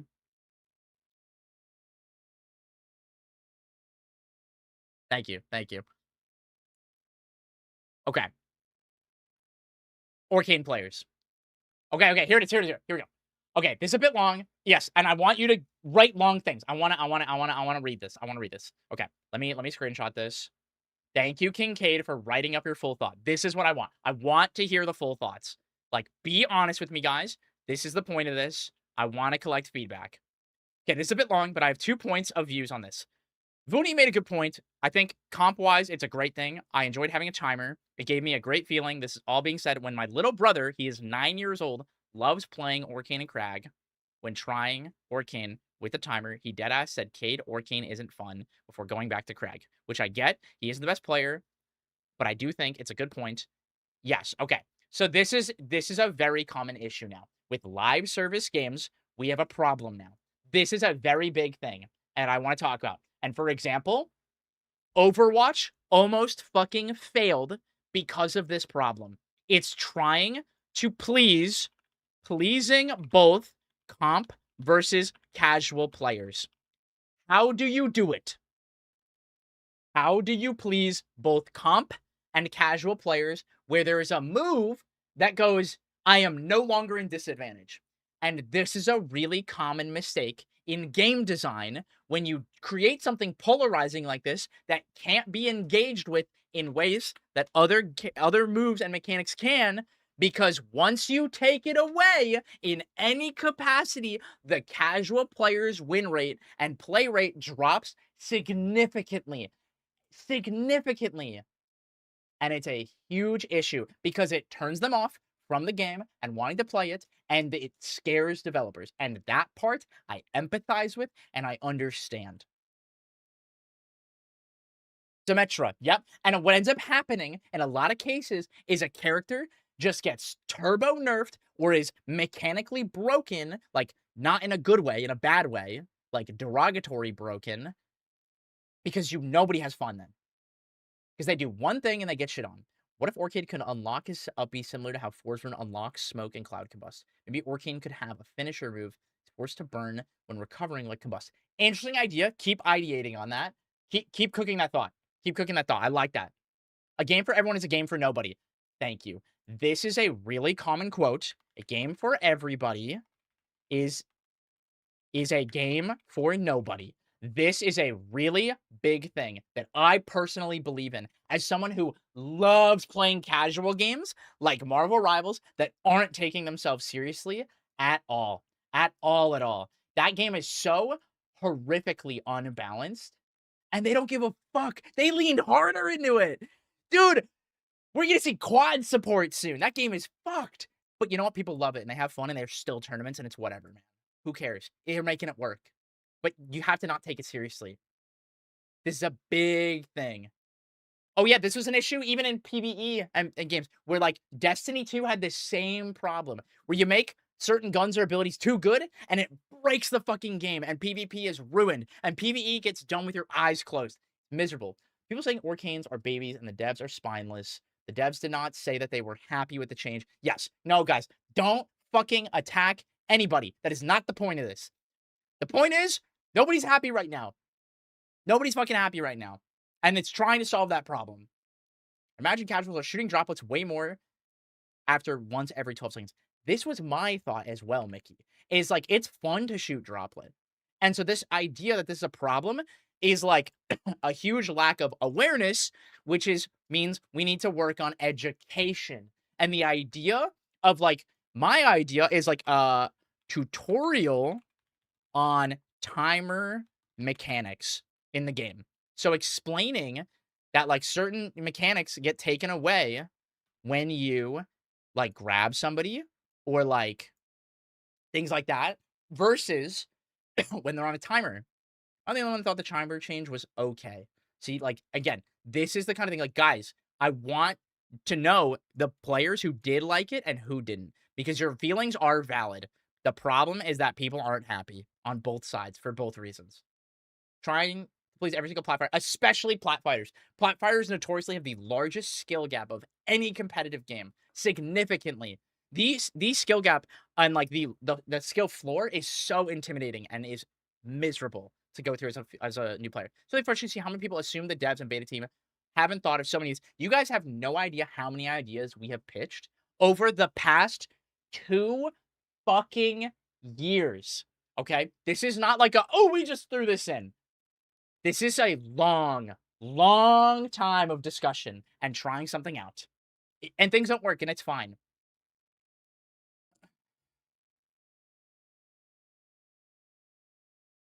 Oh, I don't want to click that poll. I don't want to click that poll. Are there any... Wait, what did Bonathan type? Are there any Ultimate Origin playtesters? Yep. This is a great question. There is. And I mean, it's public. I'll fucking tell you. I come from... I've been playing for 15 years, but the game I was the best at was Ultimate. I come from Ultimate. People who also played Ultimate. Ant used to play Ultimate. Let's see who else played Ultimate. I'm just going to keep scrolling. Zeus played Ultimate. Let's see who else. Fullstream played Ultimate. Stro played Ultimate. Let's keep going. Beastly played Ultimate. Cake played Ultimate. Dakpo played Ultimate. And a bunch of EU players probably played Ultimate. I don't fucking know. Yoda Cage played Ultimate. Zach played Ultimate. All of us, like, this is what I mean. Like, a lot of people play Ultimate. There's a lot of PM people. There's a ton of coverage in beta right now. Another change I've suggested for Orcane is that Orca hopping consume puddle. I have personally suggested this for literally since this game came out. Orca hop, consuming puddle. This is one I have personally suggested many times. 2 core points are, this change is really bad for people who do not have any interest in competitive play and do not care to engage with the systems with a deeper level. Bingo. B, is tunnel vision on fixing a specific problem without addressing anything other than this one situation or adding anything cool.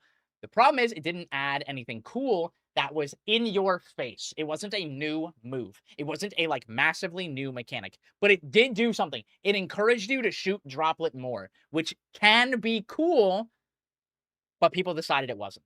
And that happens. That's what happened. Destiny 2 scrims were the best thing. I fucking loved and hated them, but we used to have to set rules because people would bring broken shit. I think there's a legit problem at low level, though. Unlike other characters, Puddle is critical for recovery. See, this is fair. This is fair that, like, it is your, like, actual up B is just, like, gone, and that is a fair piece of feedback. This is good. This is good. And I think you're right. I think it was a legitimate issue because they would just die by pressing up B and feeling bad. But what's another character that feels that way? Crag. Crag doesn't get another pillar. Maple doesn't get another seed or another, like, mark. Smash somehow solved the problem more than Rivals. They simply chose to make a casual game and other people make it competitive. Orcane Puddle teleports him to the blast zone 50% of the time. That'd be funny. What if we could add more droplets to the puddle? Increasing the empowerment of Strongs? Okay. The reason why that can't happen is currently they're really overtuned, and the way to confirm into a lot of these things is really generous. So buffing his finishers is something you're trying to stay away from. Maybe I'm high, but wouldn't NLAG on a move be a timer too? That's a great answer. Row 1 character tutorials would help a ton. Yeah. How do you think an in-game move list would help with FGC has? I think that's a great idea. I have personally considered something that's been on my to-do list for a very long time is creating threat bubble guides for characters for both using a character and fighting against them. And something like this where like recovery guides, I think would be so good. I think the Rivals 101 stuff is awesome, but I wish there was more. And I would love to collaborate with someone to make that content. If you want to make this, join my Discord and DM me. If you are an editor or if you want to provide footage, contact me. I don't have fucking money for this shit right now, but if you want to make something for the betterment of everyone's sanity, let's do it. I'm more pissed off at the shield changes. Why are you mad about the shield changes, Bonathan? I really like the timer change because I think it was lame how Orcane wasn't really incentivized to move Puddle around that much. That is exactly how I feel as well. And this was my main concern, is that neutral would become stagnant in these moments, and I really disliked that. It's not a skill game, it's a skill canyon, yeah. I booted up ranked and played Orcane and had a blast with the timer change. Awesome. Combust reminds me of Limit, where you can force them to burn the scary move or whatever. No, the testers are brain dead idiots. Thanks, Bonth. Beta tester, by the way. Would requiring a double jump to Orca Hop. Wait. Would requiring a double jump to Orca Hop to wait. Would requiring double jump Orca Hop to teleport help at all? Or Human Lime, you made a typo in that sentence. DM me that sentence again on Discord. I think the issue is that most players just default to using up B to recover. So even though Orcane has other recovery options, this is the issue. And that's what I mean about like the issue is education. That's the issue. Coinfish played Ultimate. Guthix played ult. A lot of us come from ult. Cake played everything. Yeah, no, but he played, like, he competed in Ultimate. He wasn't Ultimate, but he had real PR wins and shit. My fear is how fast the hotfix was made, but the change, no matter how controversial, had no time to cook. Yeah. This is a great piece of feedback that it felt like it rewarded something really dangerous where we didn't get, at least publicly, where notably when we've done other things like this, especially within beta, is that we've gone out of the way to collect data. It felt like I didn't get time to collect data. We're like, I talked about this before. Initially, we tested 15 seconds. And you know what happened? When testing edge guards, even longer ones, where you're like resetting him, 15 seconds wasn't enough time to ever make rinse repeating him valuable enough for any character. Unless it was finding like a really instant confirm at a mid to high %. But it never was rewarding. It didn't do anything. So then we tried 10 and it was too punishing. It was a little too short. I personally like the 10. I like managing it, but I get why people don't. And I hear you on that. What if teleport was made a resource, Robin up B, and they gave buffs to offset it, maybe more side B distance or something, I don't know.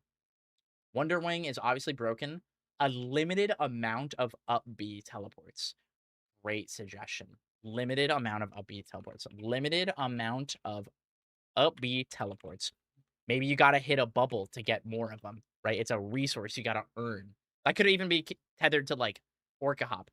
Magma is important for recovery, but not in the same way. No, it's different for sure. Turn Orca Hop into a new Ubby and remove the teleport, honestly. Dude, I've been saying that for so long. Just let him shoot. Just let him throw himself with bubbles, man. I just don't care anymore. Give him Robin's up B, or boop, boop, boop, and just let him just float his way back up. I don't care anymore. I agree. But they really want to keep his identity, I think. And they've already, like, really changed him a lot.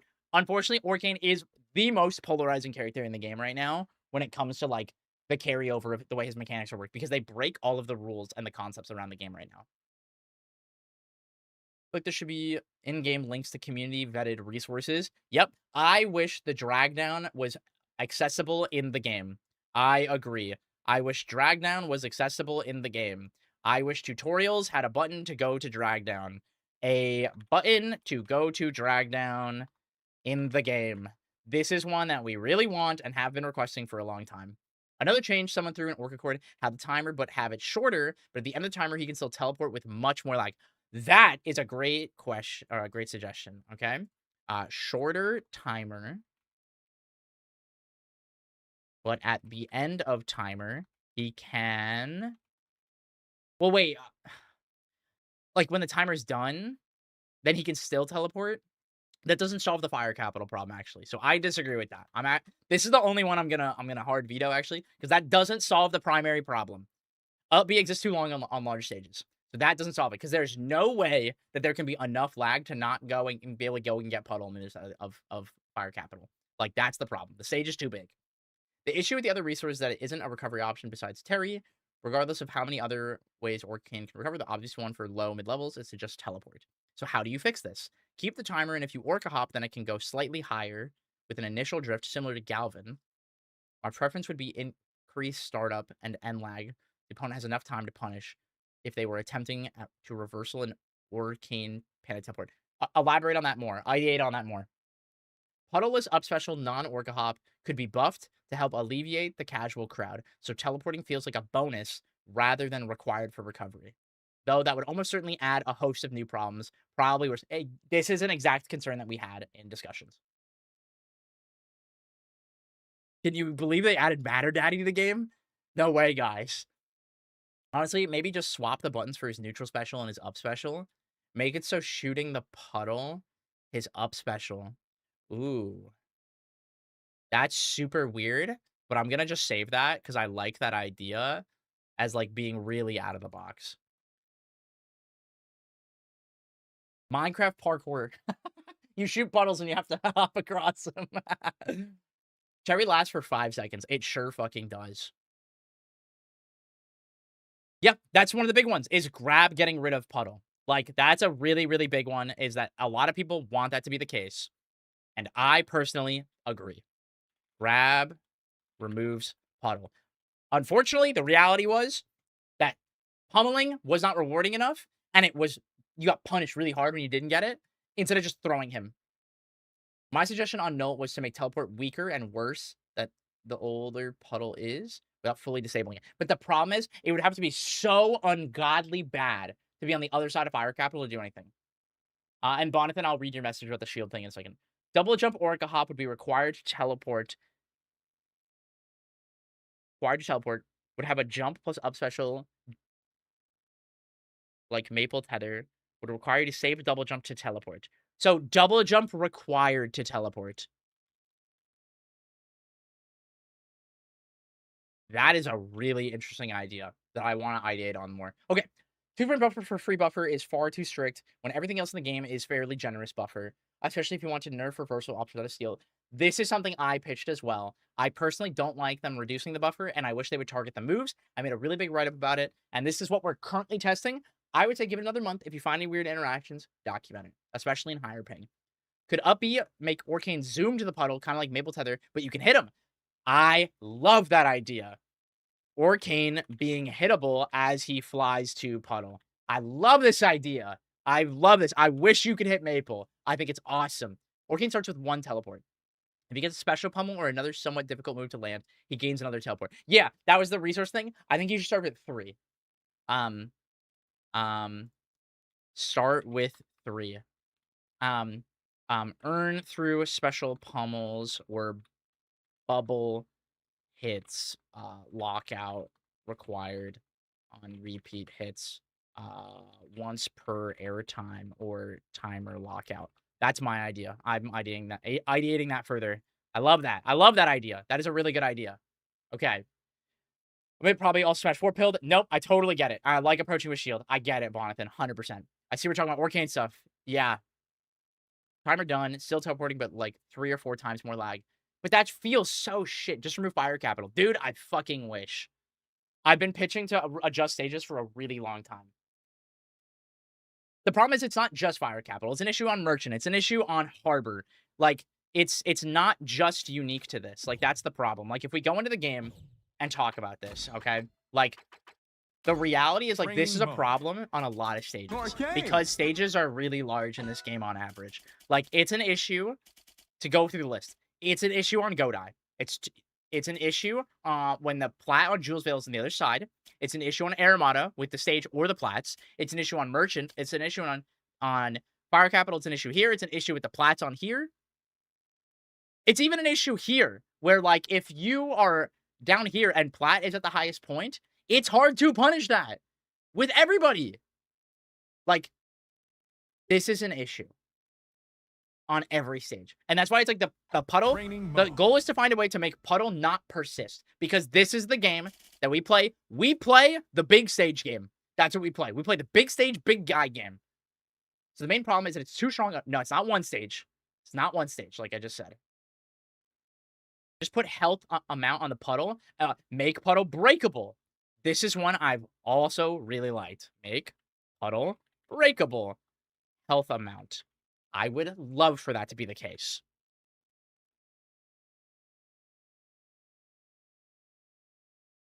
Because the grab change, I would say grab out of shield is even better in the situation where you're pushing into someone with shield. Well, it's still good. Don't forget, you can shield the eye into somebody now. Or you could still do it before. It's just even better before. Make up B. Special get up thing. I don't know how to word this. Try again. Soul Cinder also says if someone jumps onto the puddle, it splashes the puddle like a child, but it goes away. Dude, give me the straw.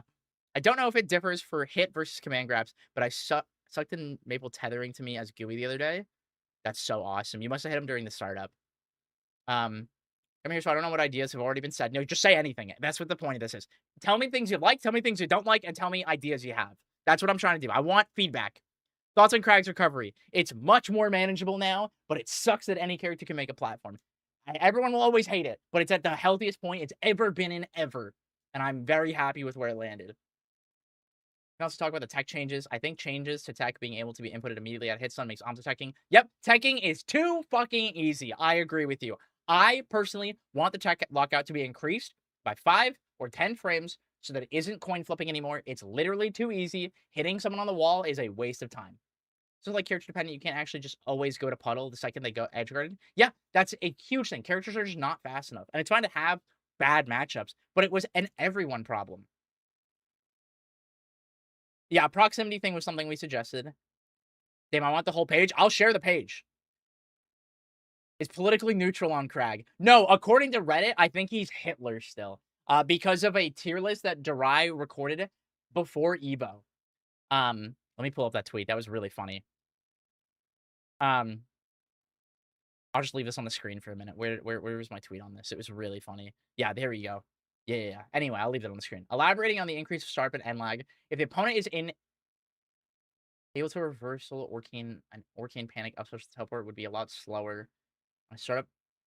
So for it to be slower, would he have to have been hit out of it before and it would decay? And we like lower the startup, and each time he tries to do it, slower startup each time.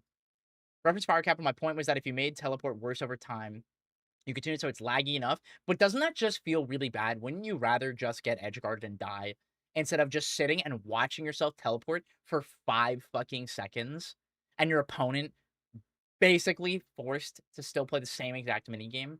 It doesn't actually solve it. That's why it just feels bad. It makes the game stop. And mechanics that make the game stop feel bad for both players. Because then you're watching yourself just fucking die. If Orcane is supposed to be this prankster whale dog, what if hitting people just makes it slide across the stage instead of outright destroying it? The idea of moving puddle fascinates me. It's too fucking easy, thank you for it. Tech out, it was 28-40 in melee. Why is it 2020 in rounds? I wish it was 2030. That's what I want.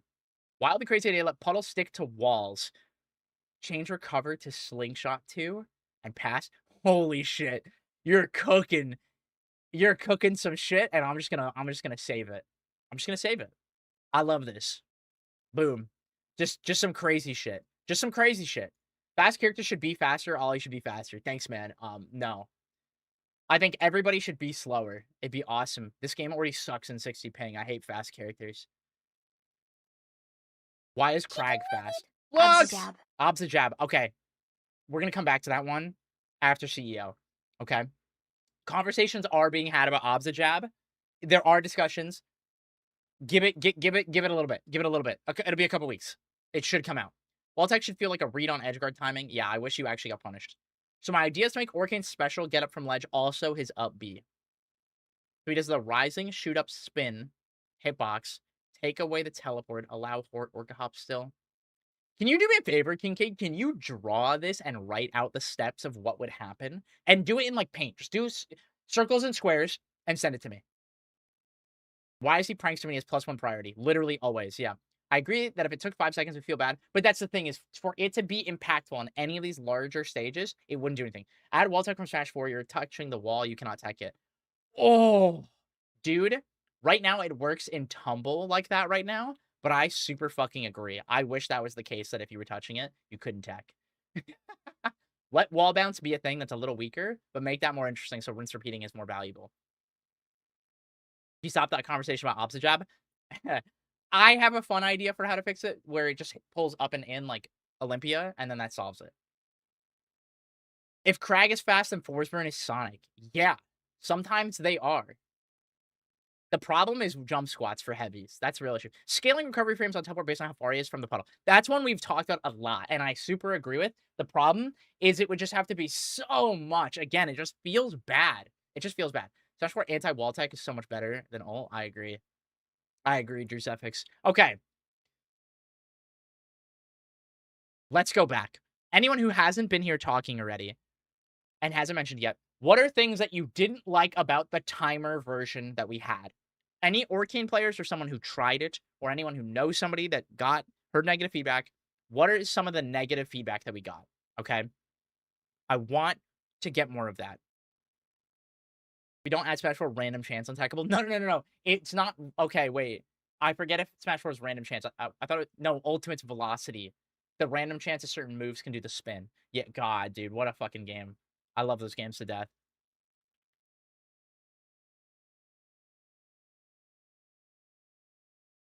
What was the reason for the elite float nerf? She was out there for too goddamn long. Too goddamn long. Get back to the ledge like the rest of us. Play the goddamn game. Anyway, I'm good. Scaling recovery based on distance just makes it more polarizing. Fast characters can punish it, slower can't. Exactly. So then, like, it just feels bad to engage with that, and then you're rewarded for not going away from the wall or the ledge still. It's the same problem. You're playing the same minigame. Feels punishing for extended advantage states. Having to interrupt pressure to puddle feels meh. So here's my example for this. This is something that requires an adjustment in the way you're going out and offstage on certain things. Because in most cases, when you're doing these edge guards, you can still side B or Orca hop to the wall faster than your opponent can get there and get to the ledge first. And that's something I firmly believe. And I think this is a desire for what, shoutouts to Bunthers for wanting candy for dinner. That unfortunately you have had candy for dinner. And now you didn't get to have candy for dinner for 3 days. And you refuse to eat your goddamn broccoli, man. It's fine when you can't always have candy for dinner. Because there are situations where you do get candy. But all you did was look at situations where you can't. And I think that is really sad. And I wish you guys would be more creative. Because that, like, dude, I'm going out there doing tricks on that shit as Olympia and having a side B, down B, and gem dash and all this shit. And you guys can do all that shit too. Literally faster than me. Literally faster than me. And have a hitbox out. You guys can do this shit. It's awesome. It's so fun. Imagine if Ledge just didn't have invulnerability. How much more creative you would have to be. Like, this is what I mean. It's like, go play Orcane without a puddle and go off stage and treat the ledge like fire. And get creative. Jenny, Zetterburn gets a gourmet dinner every day. Just cutting up my fucking... I'm cracking my creme brulee. Oh, my upbeat hugs the wall. I can tech forever. Oh, it's so easy being Zetterburn, man. Anyway, taking 5 seconds, feeling bad wouldn't be an issue at mid-high level. But that's the thing, is it looks really stupid for viewers, which also is a thing that matters. It would look really stupid. Trust me on that. Since Puddle is now forever, why isn't Terry forever? It's a great question. It's a great question. Easy.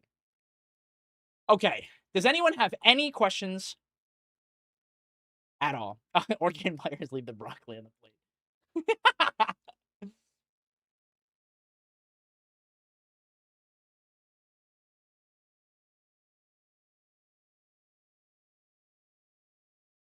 Hot take, but every recovery should have end lag. Amen. No kappa. No kappa. Take it back. Take it back. Take it back. Agreed. Agreed. Bees need more end lag. Agreed. Can we pass it up? No, we're not going to do that. They have enough on their plate. We're not going to sit here and start a fucking war. We're not going to do it. Okay. I have all these suggestions written down. Natty Solo, you are my goat, my king. What is your suggestion? Write it out in one message. You increase decay as he's being hit. Okay. So let's save this one. Yep. So it'd have to have significantly more startup. This is something I like. I like this idea a lot. I like this idea a lot. Natty Solo is the GOAT. Natty Solo is my centrist king of Orcane. He knows when it's broken, but he really, really likes to cannonball and really likes to do wave bounce at the ledge. Just a little bit of evil. Just a little bit of evil. He just lets it live. Centrist. Can I DM it to you? Yes, it's fine. Write the whole thing. Give me pictures. Give me the whole thing. Please. Whatever you got, man. I'm happy to take any feedback. You guys, if you have ideas for the game, DM me. I talk to tons of top players that aren't in beta to get suggestions. I go to them for feedback. Fuck, I was just talking to Gikinga about, like, Loxodon issues. And we were talking about the ledge slip thing, which I don't like. But, like, I'm giving it a shot. But I just don't like it. I don't think it solves the problems we're trying to solve. But that's fine. That's the point, is to try these things. And give it an honest, good old college try. That's the point. Damn, fence sitters. I wonder if we can get more people playing Forsburn. I would love for more people to play Forsburn. He's so goddamn cool. He's so goddamn cool. I love Forsburn. Can we please remove Invul on Fleet Down B, but let it combo? No. No. She's just so bad at recovering, so she needs that. Can we get rid of Claire and up B too? Period, man. She gets shit on now. Am I centrist if I don't care about the changes and just play with whatever is going on? No, you just live free. You just live free. And I wish I could be you. You're like Plup. You're like Zeus. You just don't care. You got whimsy. You are overflowing with whimsy. And it's awesome. And I love that for you. Always be you. We get rid of Claren. Grow up. Right now, go watch Sly's counterplay video. And if you have any questions, ask him. No more Claren bitching. I won't allow it. I won't allow it. We're not doing that anymore. There's resources. Could you add a screenshot? Anything. Anything. Give me as much as you want. Screenshots, draw images, paint it like a fucking, like the mausoleum. Give me everything. Give me everything, man.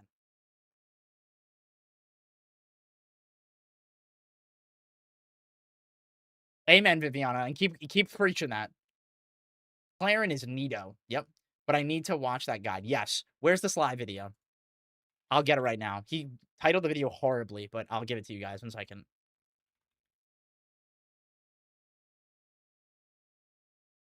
Yeah, First how to of fight. all- Fine. Here it is. Here it is. Guys, if you don't like fighting Claren, go watch this video and then go leave comments asking genuine questions and go in my Discord and ask in the advice channel for elaborations. What if I really like complaining about Claren? Keep side being the ledge. That's targeted right there. Now I'm bullying you. Yeah. Yep. I'm bullying you, Keeb. Specifically you. That's right. Yep. You can also ask in Claren Discord. Yes, exactly. John Neutral, link the Claren Discord. You can ask how to beat their character, and they'll tell you. I could be Claren, just don't like her. Grow up. Keep getting shot. Oh, yeah. What if I want to fight Claren IRL? I was going to say something heinous. I'll write my essay for you later, Zeke. There's tons of good ideas. Yes. Yeah, please. You're encouraged. Come drop it in the Discord, and you can give it to me At any point, my DMs are open. The Discord is open. Ping me. I don't fucking care. But if you're annoying, I'm gonna block you. Don't be annoying. Hi, I don't want to spend time learning anything. I'd like to just complain. Oh, you would love Risk of Rain 2. That game is awesome. If you want to learn nothing, go play Risk of Rain 2. That game has every feature you want deep down in your heart, and you'll have a great time. Here, to actively dislike fighting is whoever I'm fighting unranked. For me, it's just Lorena. That's the one that does it for me. Clan, what clan main is the best at air hockey? Me. These motherfuckers don't got shit on me in air hockey. Brad wishes he could beat me in air hockey. We'll settle it one day, though. He's got to come to... We both got to go to Fusion, and I'll beat him there. You hate me. I do hate you. Last patch, I had a challenge with myself where I'd play ranked until I found a Lorena. And then I would switch to Edelus. And if I didn't have fun still, I would immediately close the game. And that's a good thing to do, guys. If you're not having fun, stop playing. And like, figure out why. And like, try to problem solve. And if you can't figure it out, play a different game. It's okay.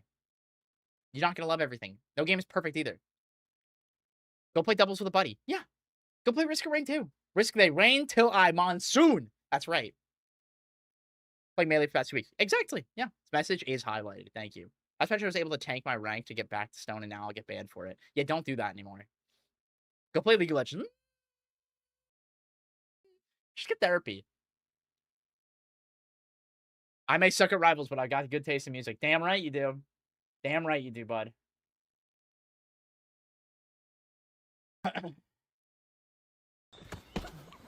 Thank you. Thank you for the therapy.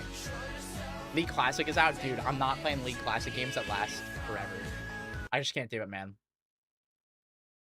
And I want to repeat this one more time.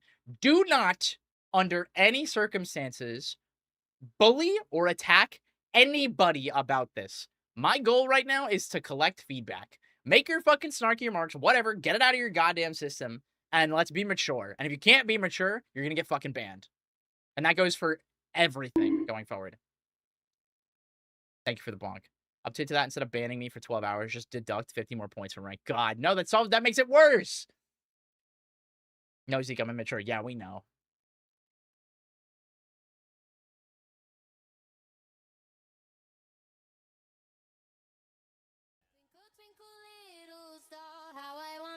You are up above the world so high, like a diamond in the sky. Could twinkle little star, how I wonder what you are. Up above the world so high, like a diamond in the sky. Could twinkle little star, how I wonder what you are.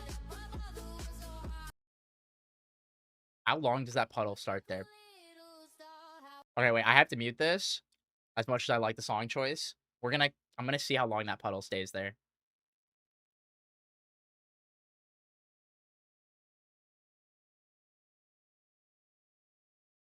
$7.29.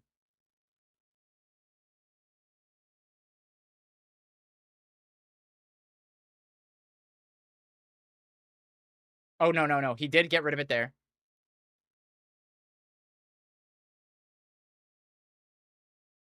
$6.49. Almost a whole minute.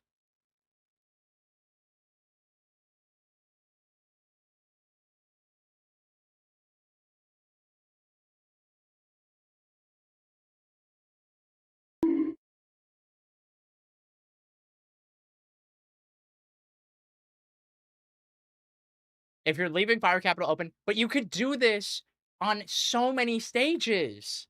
You only have so many bans. I would love to take Fire Capital and go, just get rid of top plats and go, fuck it, just get rid of top plats, man. Everything goes away if we just get rid of those fucking plats, dude. All of it. All of it's less of a problem. Still too big, but like it's less of a problem, man.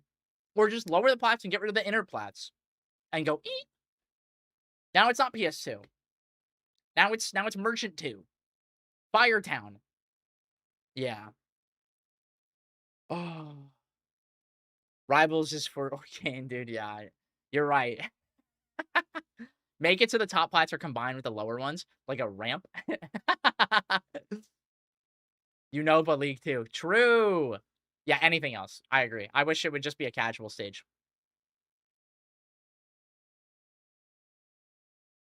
Like, at the end of the day, is that big of a deal? No. It's just fucking annoying. It's just not fun for anyone. Because the Orcane is encouraged to leave it there. Because what the fuck is GUI gonna do about it? Like, you can do the same exact thing on Aramata, or whatever the fuck the new stage is called. Saying just ban Firecap so you don't want to get camped by Orcane is like saying ban Delfino because you don't want to get camped by Meta. Literally! Literally!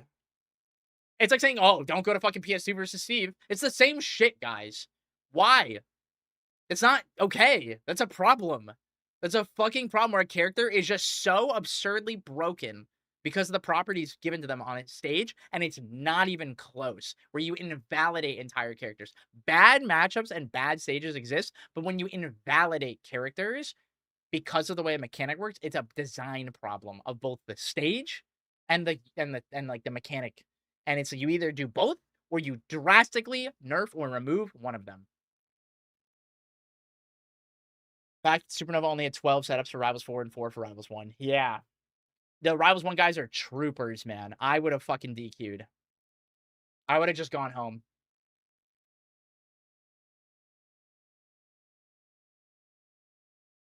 This is a great tweet. Low-key at this point of improving, not because I actually feel like I want to play to win more, but so that I can help people I've been teaching how to play the game get better than they already are. By helping other people learn, they're learning. This is such an awesome thing. Like, education, guys. That's the point. That's the fucking point. You get better by helping other people get better. Don't forget that. Ranked is not your friend.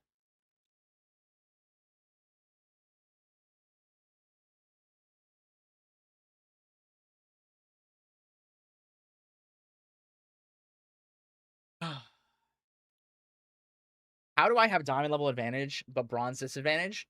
Practice thinking about how to not get hit by something and how to how to make a combo, like make an L smaller, where it's like, okay, you're losing this interaction. How do I not die? Like, start there.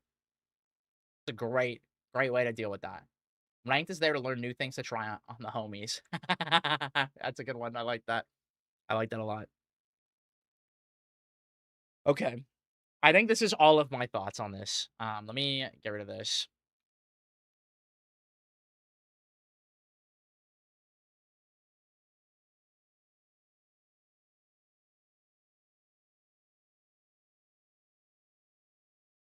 Okay. So here's a I like thing. Here's an I don't like thing. Here's an I don't like thing from a different perspective. Here's an I don't like thing.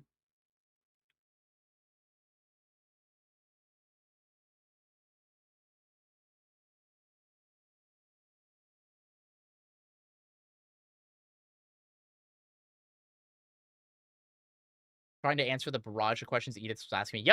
Yep, exactly.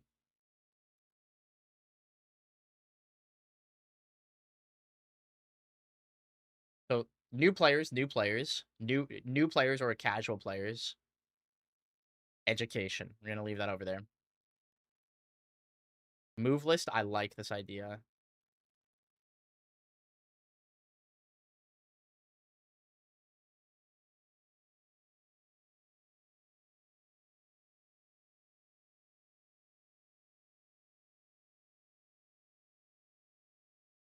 Funny idea. Funny idea. Funny idea. Funny idea.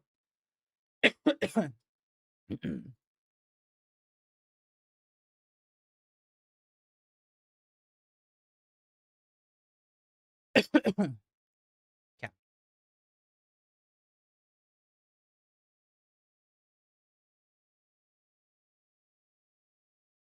This is me collecting a ton of feedback on things that people liked and people didn't like, and me explaining and comparing things that do have timers and don't have timers.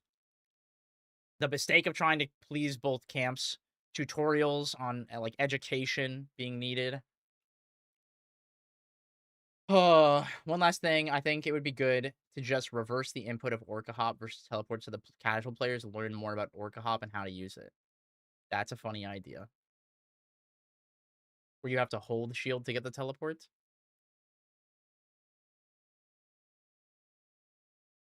Thing.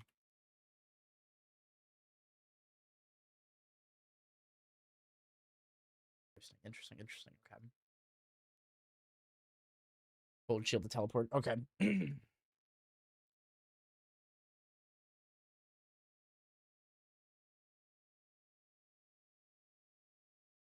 With the timer though, is that it felt like it pigeonholed how Orcane played. Why? Interacts a lot with Puddle, not or all Orcanes do. But that's the thing, right? Is like it encourages you to engage with more of the system mechanics in the game, both aggressively and defensively. It's a net positive then, instead of just put down and forget. Because again, I will show this again. This Puddle persists for an entire minute, and he is rewarded by leaving it here at the top. I will show this one more time on screen to explain this. Because at 7:29, I think it is that he puts it on the top left after he gets the lead here. Yeah. Yep.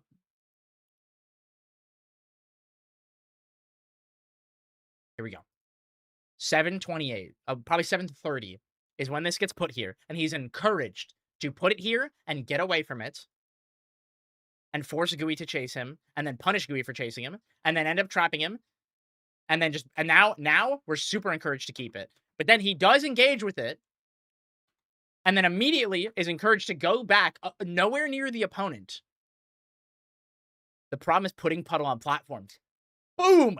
That's a fucking good idea. That's a good fucking idea. That's what I'm talking about. Great job pointing that out. Don't let Puddle land on platform. Water drips down.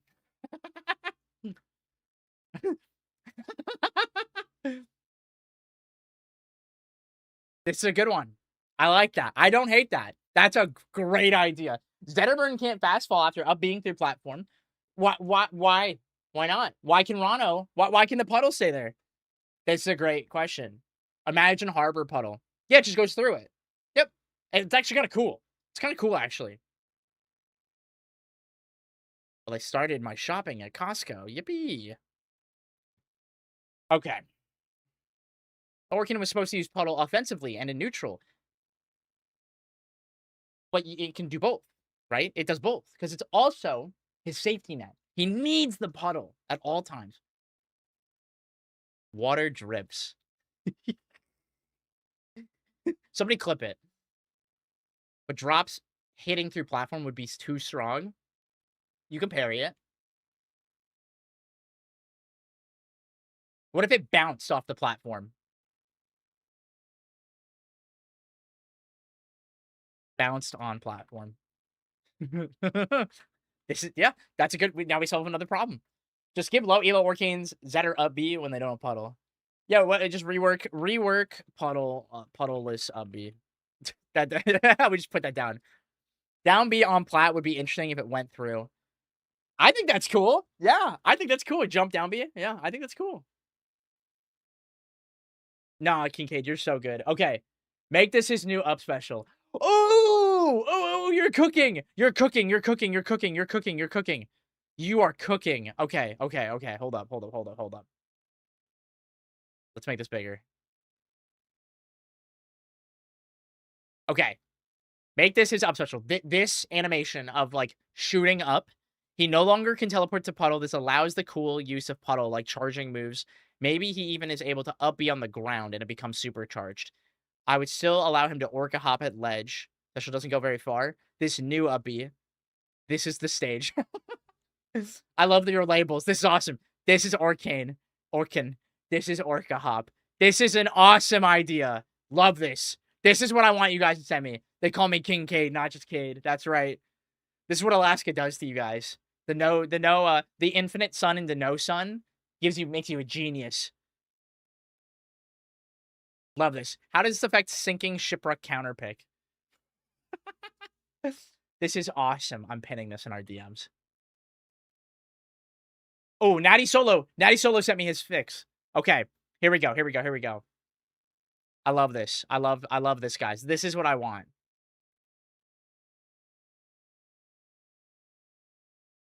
Holy shit. That's a lot. Okay. Okay, this is gonna have to be a screenshot.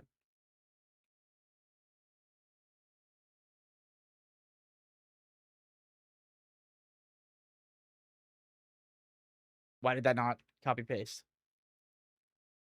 Oh, I think I hit the Mac keys. There we go. Okay. Okay. Here we go. Here we go. Here we go.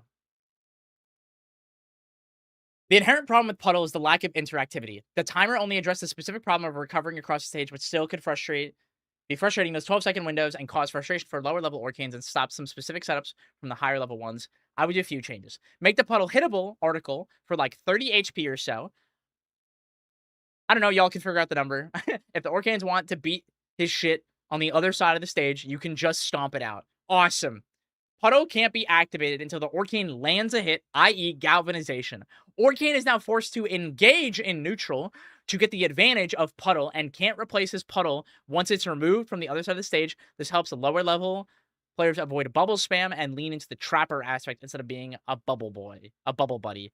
Make bubble CC parryable and taller, last longer, makes for more interesting trap setups when popping an opponent in the air and allowing for more counterplay. Delete fire capital. That stage is some ass. Thank you, Natty Solo, and your beautiful, beautiful words.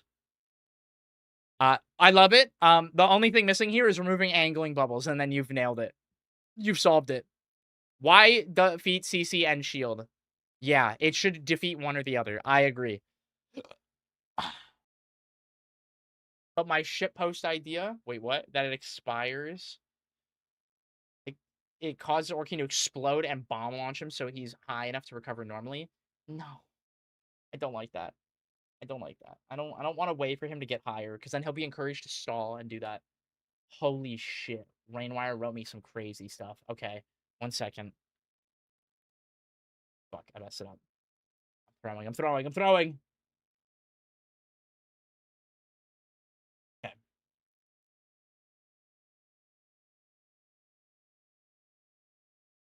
Okay.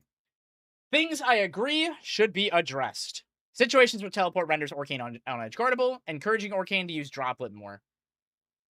Problems I have with Timer. Timer is a massive fuck you to casual players who don't care to engage with game design or do things like read move list, play tutorials. Part of the appeal of Orcane for casual players is the omnipresent safety net. Yup, okay. Change adds timers to his decision-making process rather than altering the behavior or reliability of his options. Things I could see trying. Increase teleport startup damage and knockback based on travel distance. Getting hit out of the teleport startup destroys Puddle. Ooh, I like that. Orca Hop despawns the Puddle. Non-empowered side beat despawns the Puddle. That one's too punishing. I don't like that one. We're going to cross that one out. I don't like that.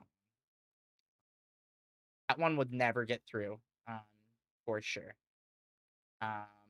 Sylvano style timeout. There's only a timer when he's airborne for too long. Never mind. I have mixed feelings on that. Change post-teleport attack to be riskier for Orcane, e.g. swapping teleport attack with get-up specials or ledge specials, making the new special put him in significantly more lag. Change properties of droplet and downbeat to pop to increase reward of puddle placement plus proactive offensive use and redoors. Elaborate on that last point more. Bubbles are so fucking obnoxious, dude. Elaborate on that too so I can copy and paste that. Great notes. Great suggestions. You can angle bubbles.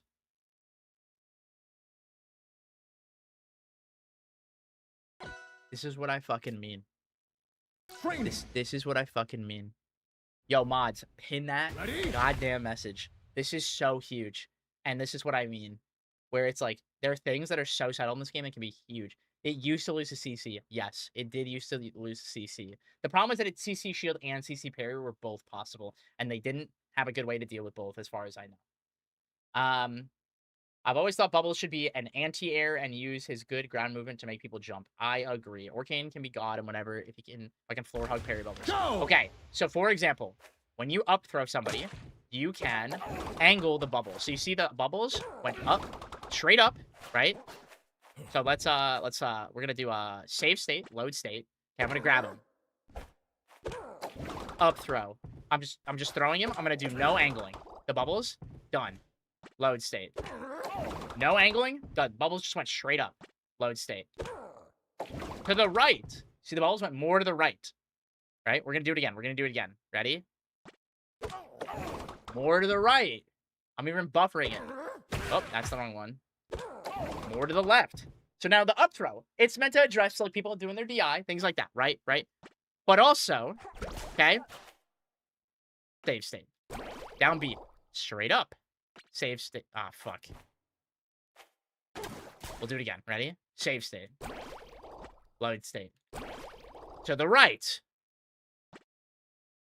to the left. Can you wiggle to make the bubble spread out? I don't fucking know, dude. Probably. You can't even tell. They feel random. And then my least favorite one by far. Okay. Here's forward air. Okay. Okay. There's forward air, right? Now we're going to angle it up. Now we're going to angle it down. And that first bubble, that first one, the one that's parryable, that goes really far, you can choose. So in a matchup like this, I can go, whoop, and I go above him and make his parry miss. Hate this more than anything else in the world in this game, by far. I hate it more than getting up aired by Lorena last match. It is incredibly unfun to engage with when you can't even floor hug it. So you get punished for trying. It's just like Loxodon up B at ledge. You get punished for trying in a lot of situations. It sucks. It sucks. I didn't even know you could angle the fair bubbles. Yep. And again, these mechanics, there's no education on this stuff, man. It's not accessible. Why is this feature in the game when 90% of players aren't engaging with it or don't know it exists? There's no fucking point. It's just Quirk Chungus shit. And it's cool, but it doesn't enhance the gameplay anymore. I engage with it. You engage with it. I can't. Again, it's like sub 5% of players are engaging with this mechanic. Why is it even in the game? Teleport could cause self-damage. No, they hate Pichu. That is a funny idea, though. Yeah, the in-game moveset would be big. Yeah, there has to be something they're bad at. And right now, there's nothing they're bad at. Orcane gets angle buttons, and I can't mix my DI with the ledge special. But you can angle it. You can angle it. You talk about back air killing at ungodly percents. I think it kills a little early. My beef is that it knocks down at 0. I don't think there's a point for sweet spot back air to knock down at 0. I think it's very unfun when most of his moves tend to knock down around the 20 to 30 range. This is my biggest piece of feedback, actually, with Orcane. I think his moves have very little end lag and knock down really early and are pretty generous. Like, that's my beef with him, personally. Wait, shield DI is in the game. Yep.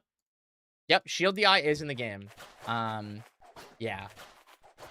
That is a thing. I'll literally, like, yo, somebody join my lobby. I'll make a lobby and just put it on the screen. And I'll show you shield DI is in the game.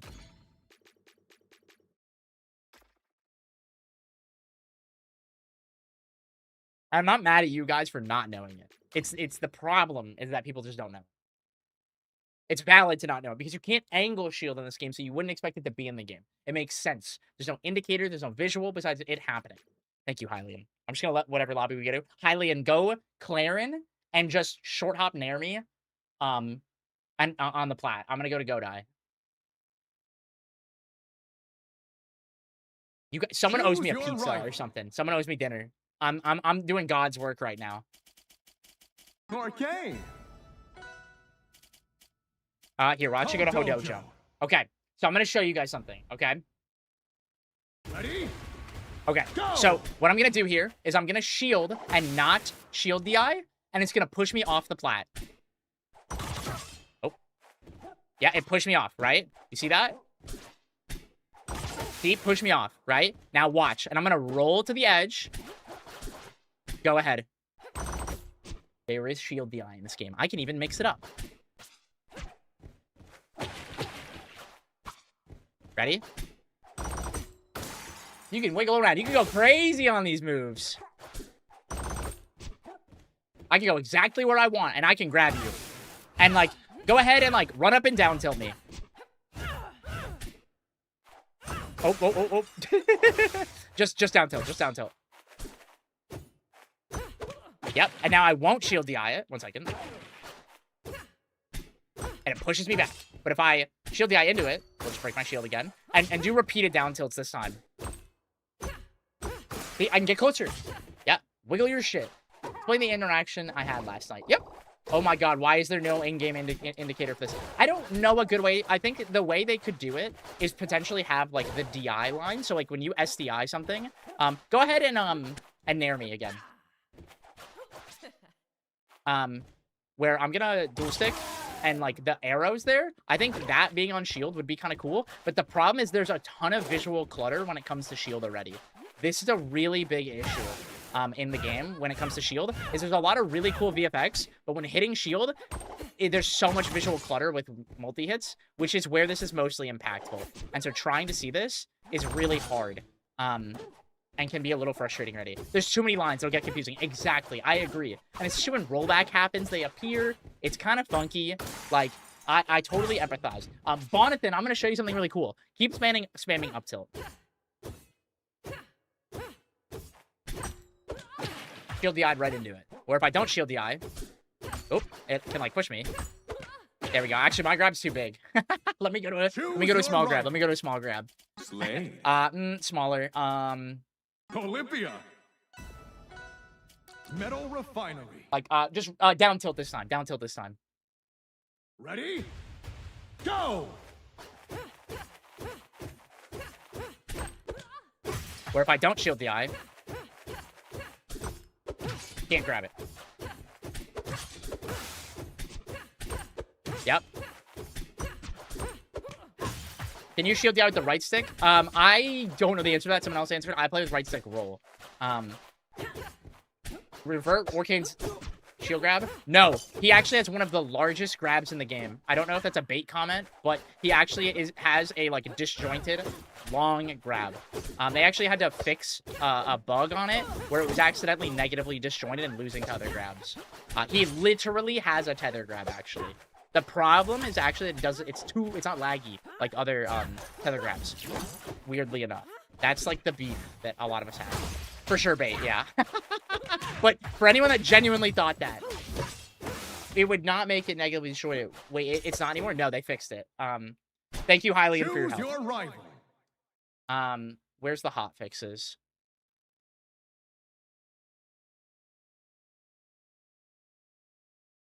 To the tail tip?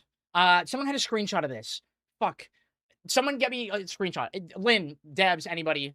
Just somebody throw me a screenshot of what it looked like. I don't have it saved. I forgot to save it on my hard drive.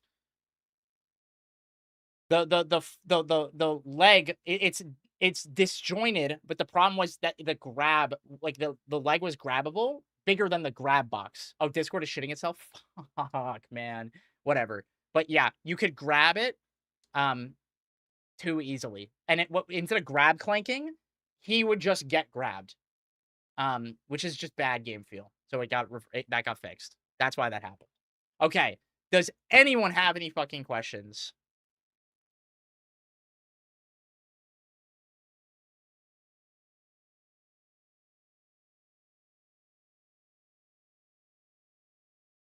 How was your day?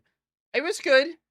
I would love free food. Anyone want to donate free food? I'd love a fucking meal right now. Anyone feeling generous for me sitting and doing this?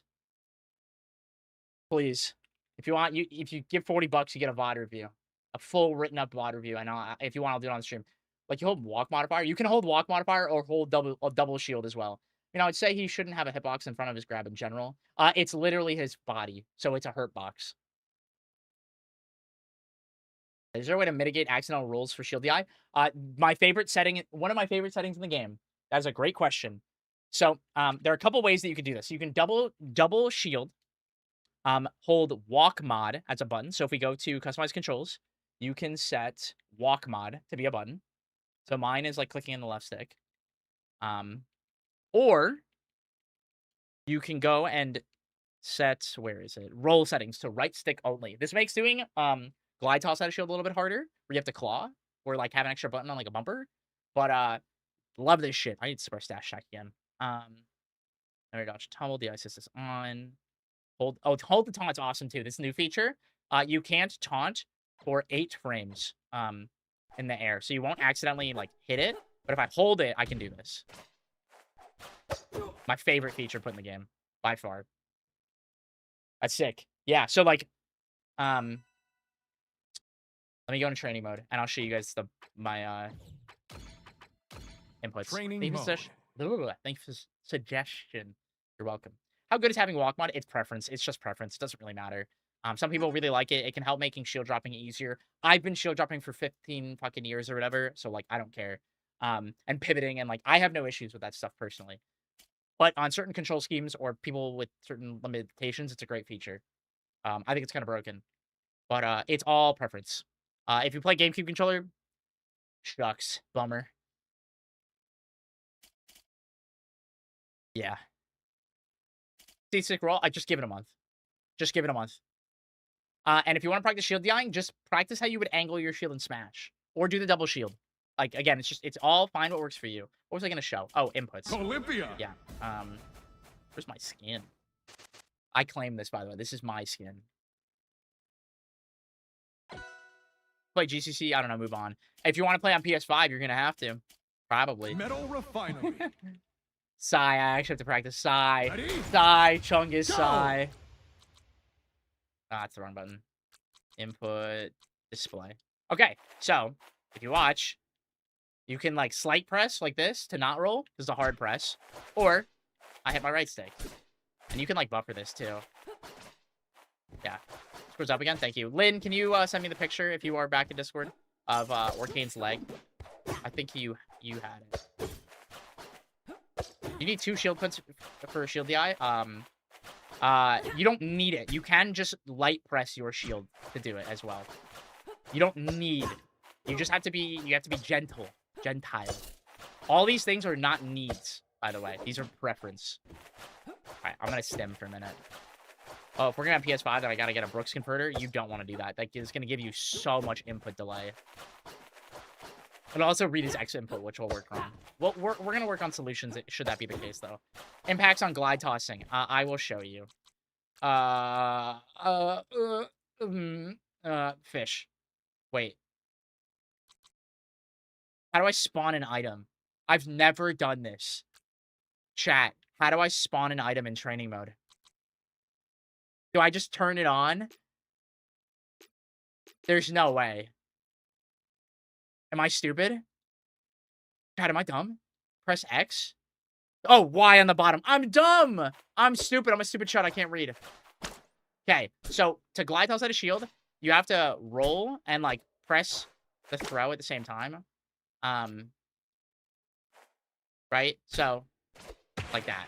So, can you... Yeah, so, like, I have strong set to my right bumper. So you guys can see strong button, right? My strong can throw the item, okay? It's my Z button, okay? I played a pro GCC, by the way, okay? So what I'm doing is this, and I just press my right stick and right bumper at the same time. So I'm also delegating the job to one hand still. So not that hard.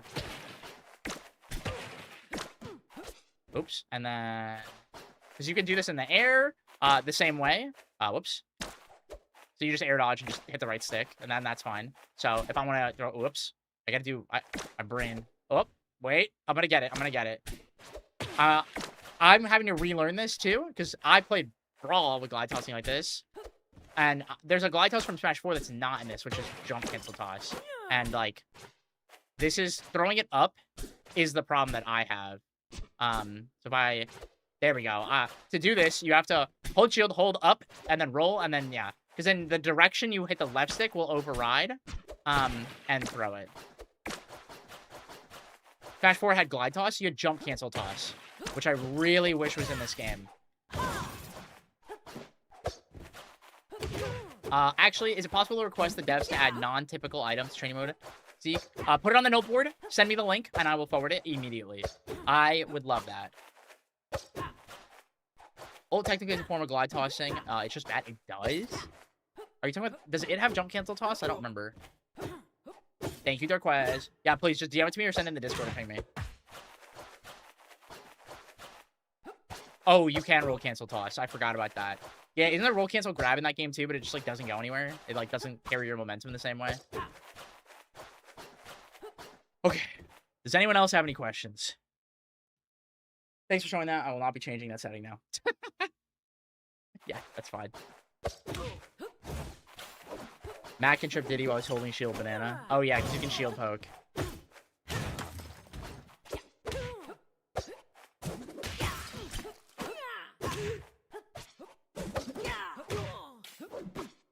Get athletic.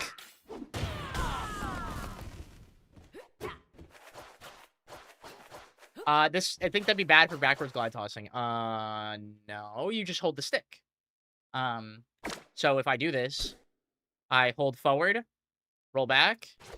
Wait, I gotta do the other way. 1 second. This is like an order of operations thing now, right? This is an execution thing. Okay, so we roll backwards. Oops, broke my shield. There we go. Fish!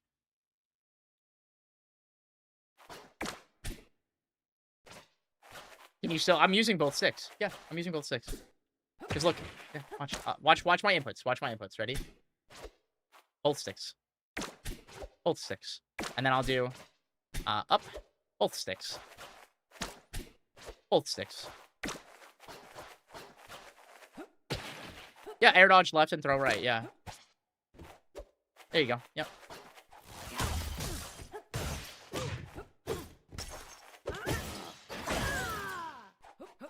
And this is what I mean, guys. Like, the issue with this game is not that something is hard or anything. It's a lack of education. And unfortunately, like, certain features enabling not having to learn certain things. And this used to happen in other games. Like, I once had a player that I coached who was really good. And they happened to play a lot of characters that didn't have to, like, reaction ledge trap in a conventional way because they had, like, crazy mechanics, you know, like Luma, shit like that, right? Min, like, all those kinds of things, right? And what happened was then they started learning other characters and trying to, like, understand certain mechanics more. This was a mechanic in the game, or not mechanic, a concept that they never had to learn how to do because their characters enabled them to not have to, which is fine. That's just the nature of a plat fighter, but it became a problem because the times where they needed to do it, they were not good enough to do it.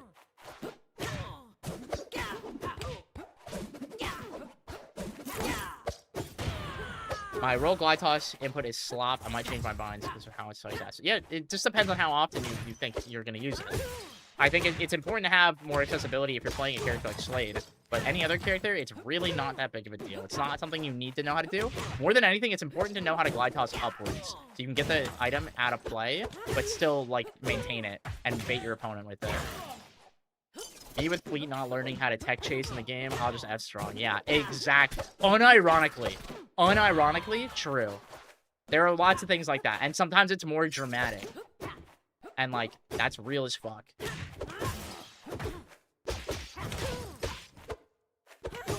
Alright, any other questions about any mechanics or things in the game? Any execution things you don't understand? Oh, here, you guys want to watch me mash tech? Watch this. Wait, let me hit him off again. Fuck. Wait, I need to find a good way to set this up.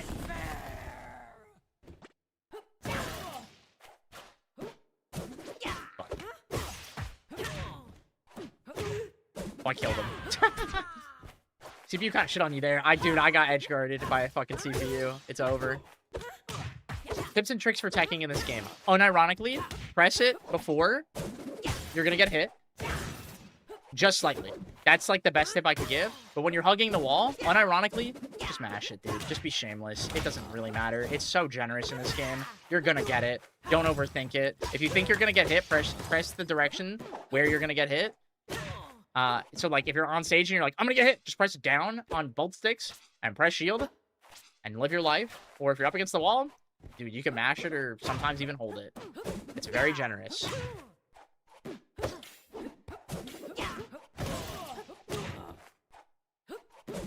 Let me do... Oops. Keep hitting my bumper there to want to move it. Training mode. Training mode. Wearing. Training. The opposite of Smash, or always one read on reaction. Yeah, you can't really... You can pause the first 2 frames of hit pause now, I think. They made it easier. But it's before hit pause is when you're able to check. That's where the buffer is affecting you. If you want to tech it before you get hit. So yeah, it's different than Smash.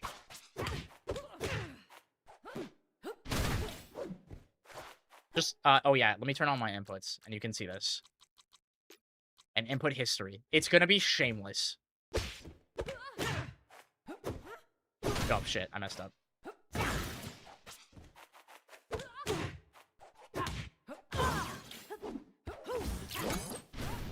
Fuck.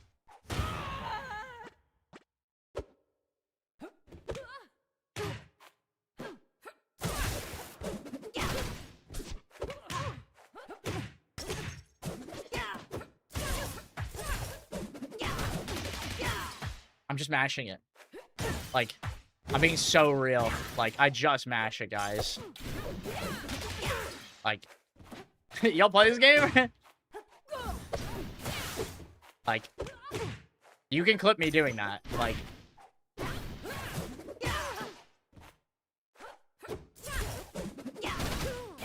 ooh, one of my favorite setups that you can do. Wait.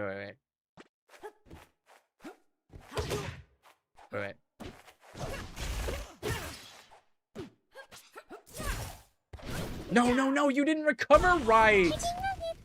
Drew for 7X, thank you for Prime. By the way, guys, we are going to have the Zeekly this Sunday. If you are not going to Supernova and you want to come play, or you get home from Supernova, you can enter the Zeekly. We've already got great players like Ron Gunshoe and Sapphire registered. We also have the Amateur Ladder. So if you're looking to get more practice, anyone who goes 0-2 or 1-2, and if we get more entrants, even higher than that, is able to play infinitely while the ladder goes.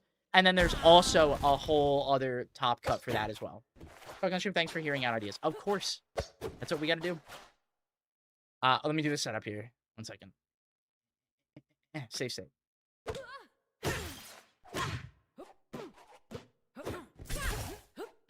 Fuck, dude. I'm trying to... 1 second. Save state. No! Fuck. Keep pressing the wrong buttons, man.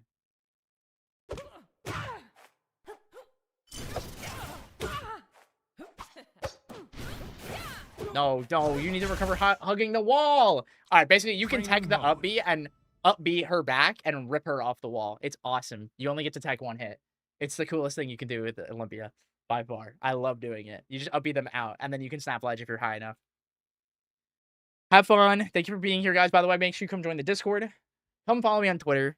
And if you've enjoyed listening to me talk and you want to learn more, you want to get better, please consider signing up for my coaching. It is for all skill levels. I work with new players. I work with over 30, I think it was, or 20-something of the top players who are in the top 50. If you're trying to get better, or you're just trying to learn, or you just want to beat your neighbor or your best friend, I'll help you. I'll help you. Just sign up. I got VOD reviews. I got single sessions. I have my membership. Please. This is what I do.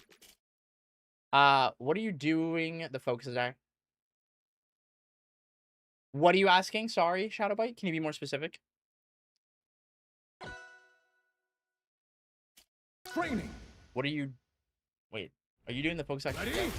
Which thing? Go!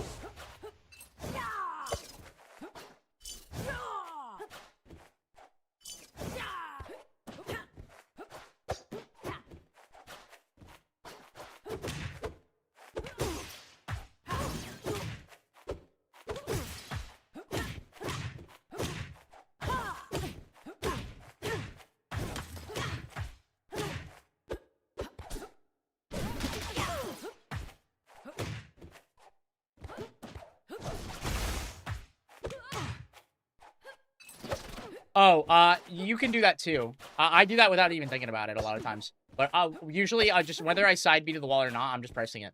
I've got an idea for Orcane up special that I think is pretty good. Oh no, dude. A Reddit post? I'm scared. What if when Orcane is below the stage or even off stage at all, he uses up special puddle automatically travels right to the ledge at a set speed? Oh, yeah. This is a fun idea. We had something like this where it's like it pulls the puddle. I'll just throw that. I'll throw that on. Yeah, absolutely.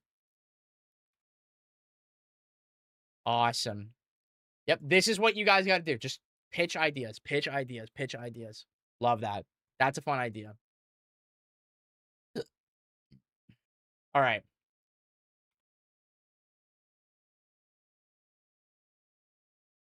Ooh, you know who's live right now answering questions on how to get better and has a sub goal for Zetterburn counterplay?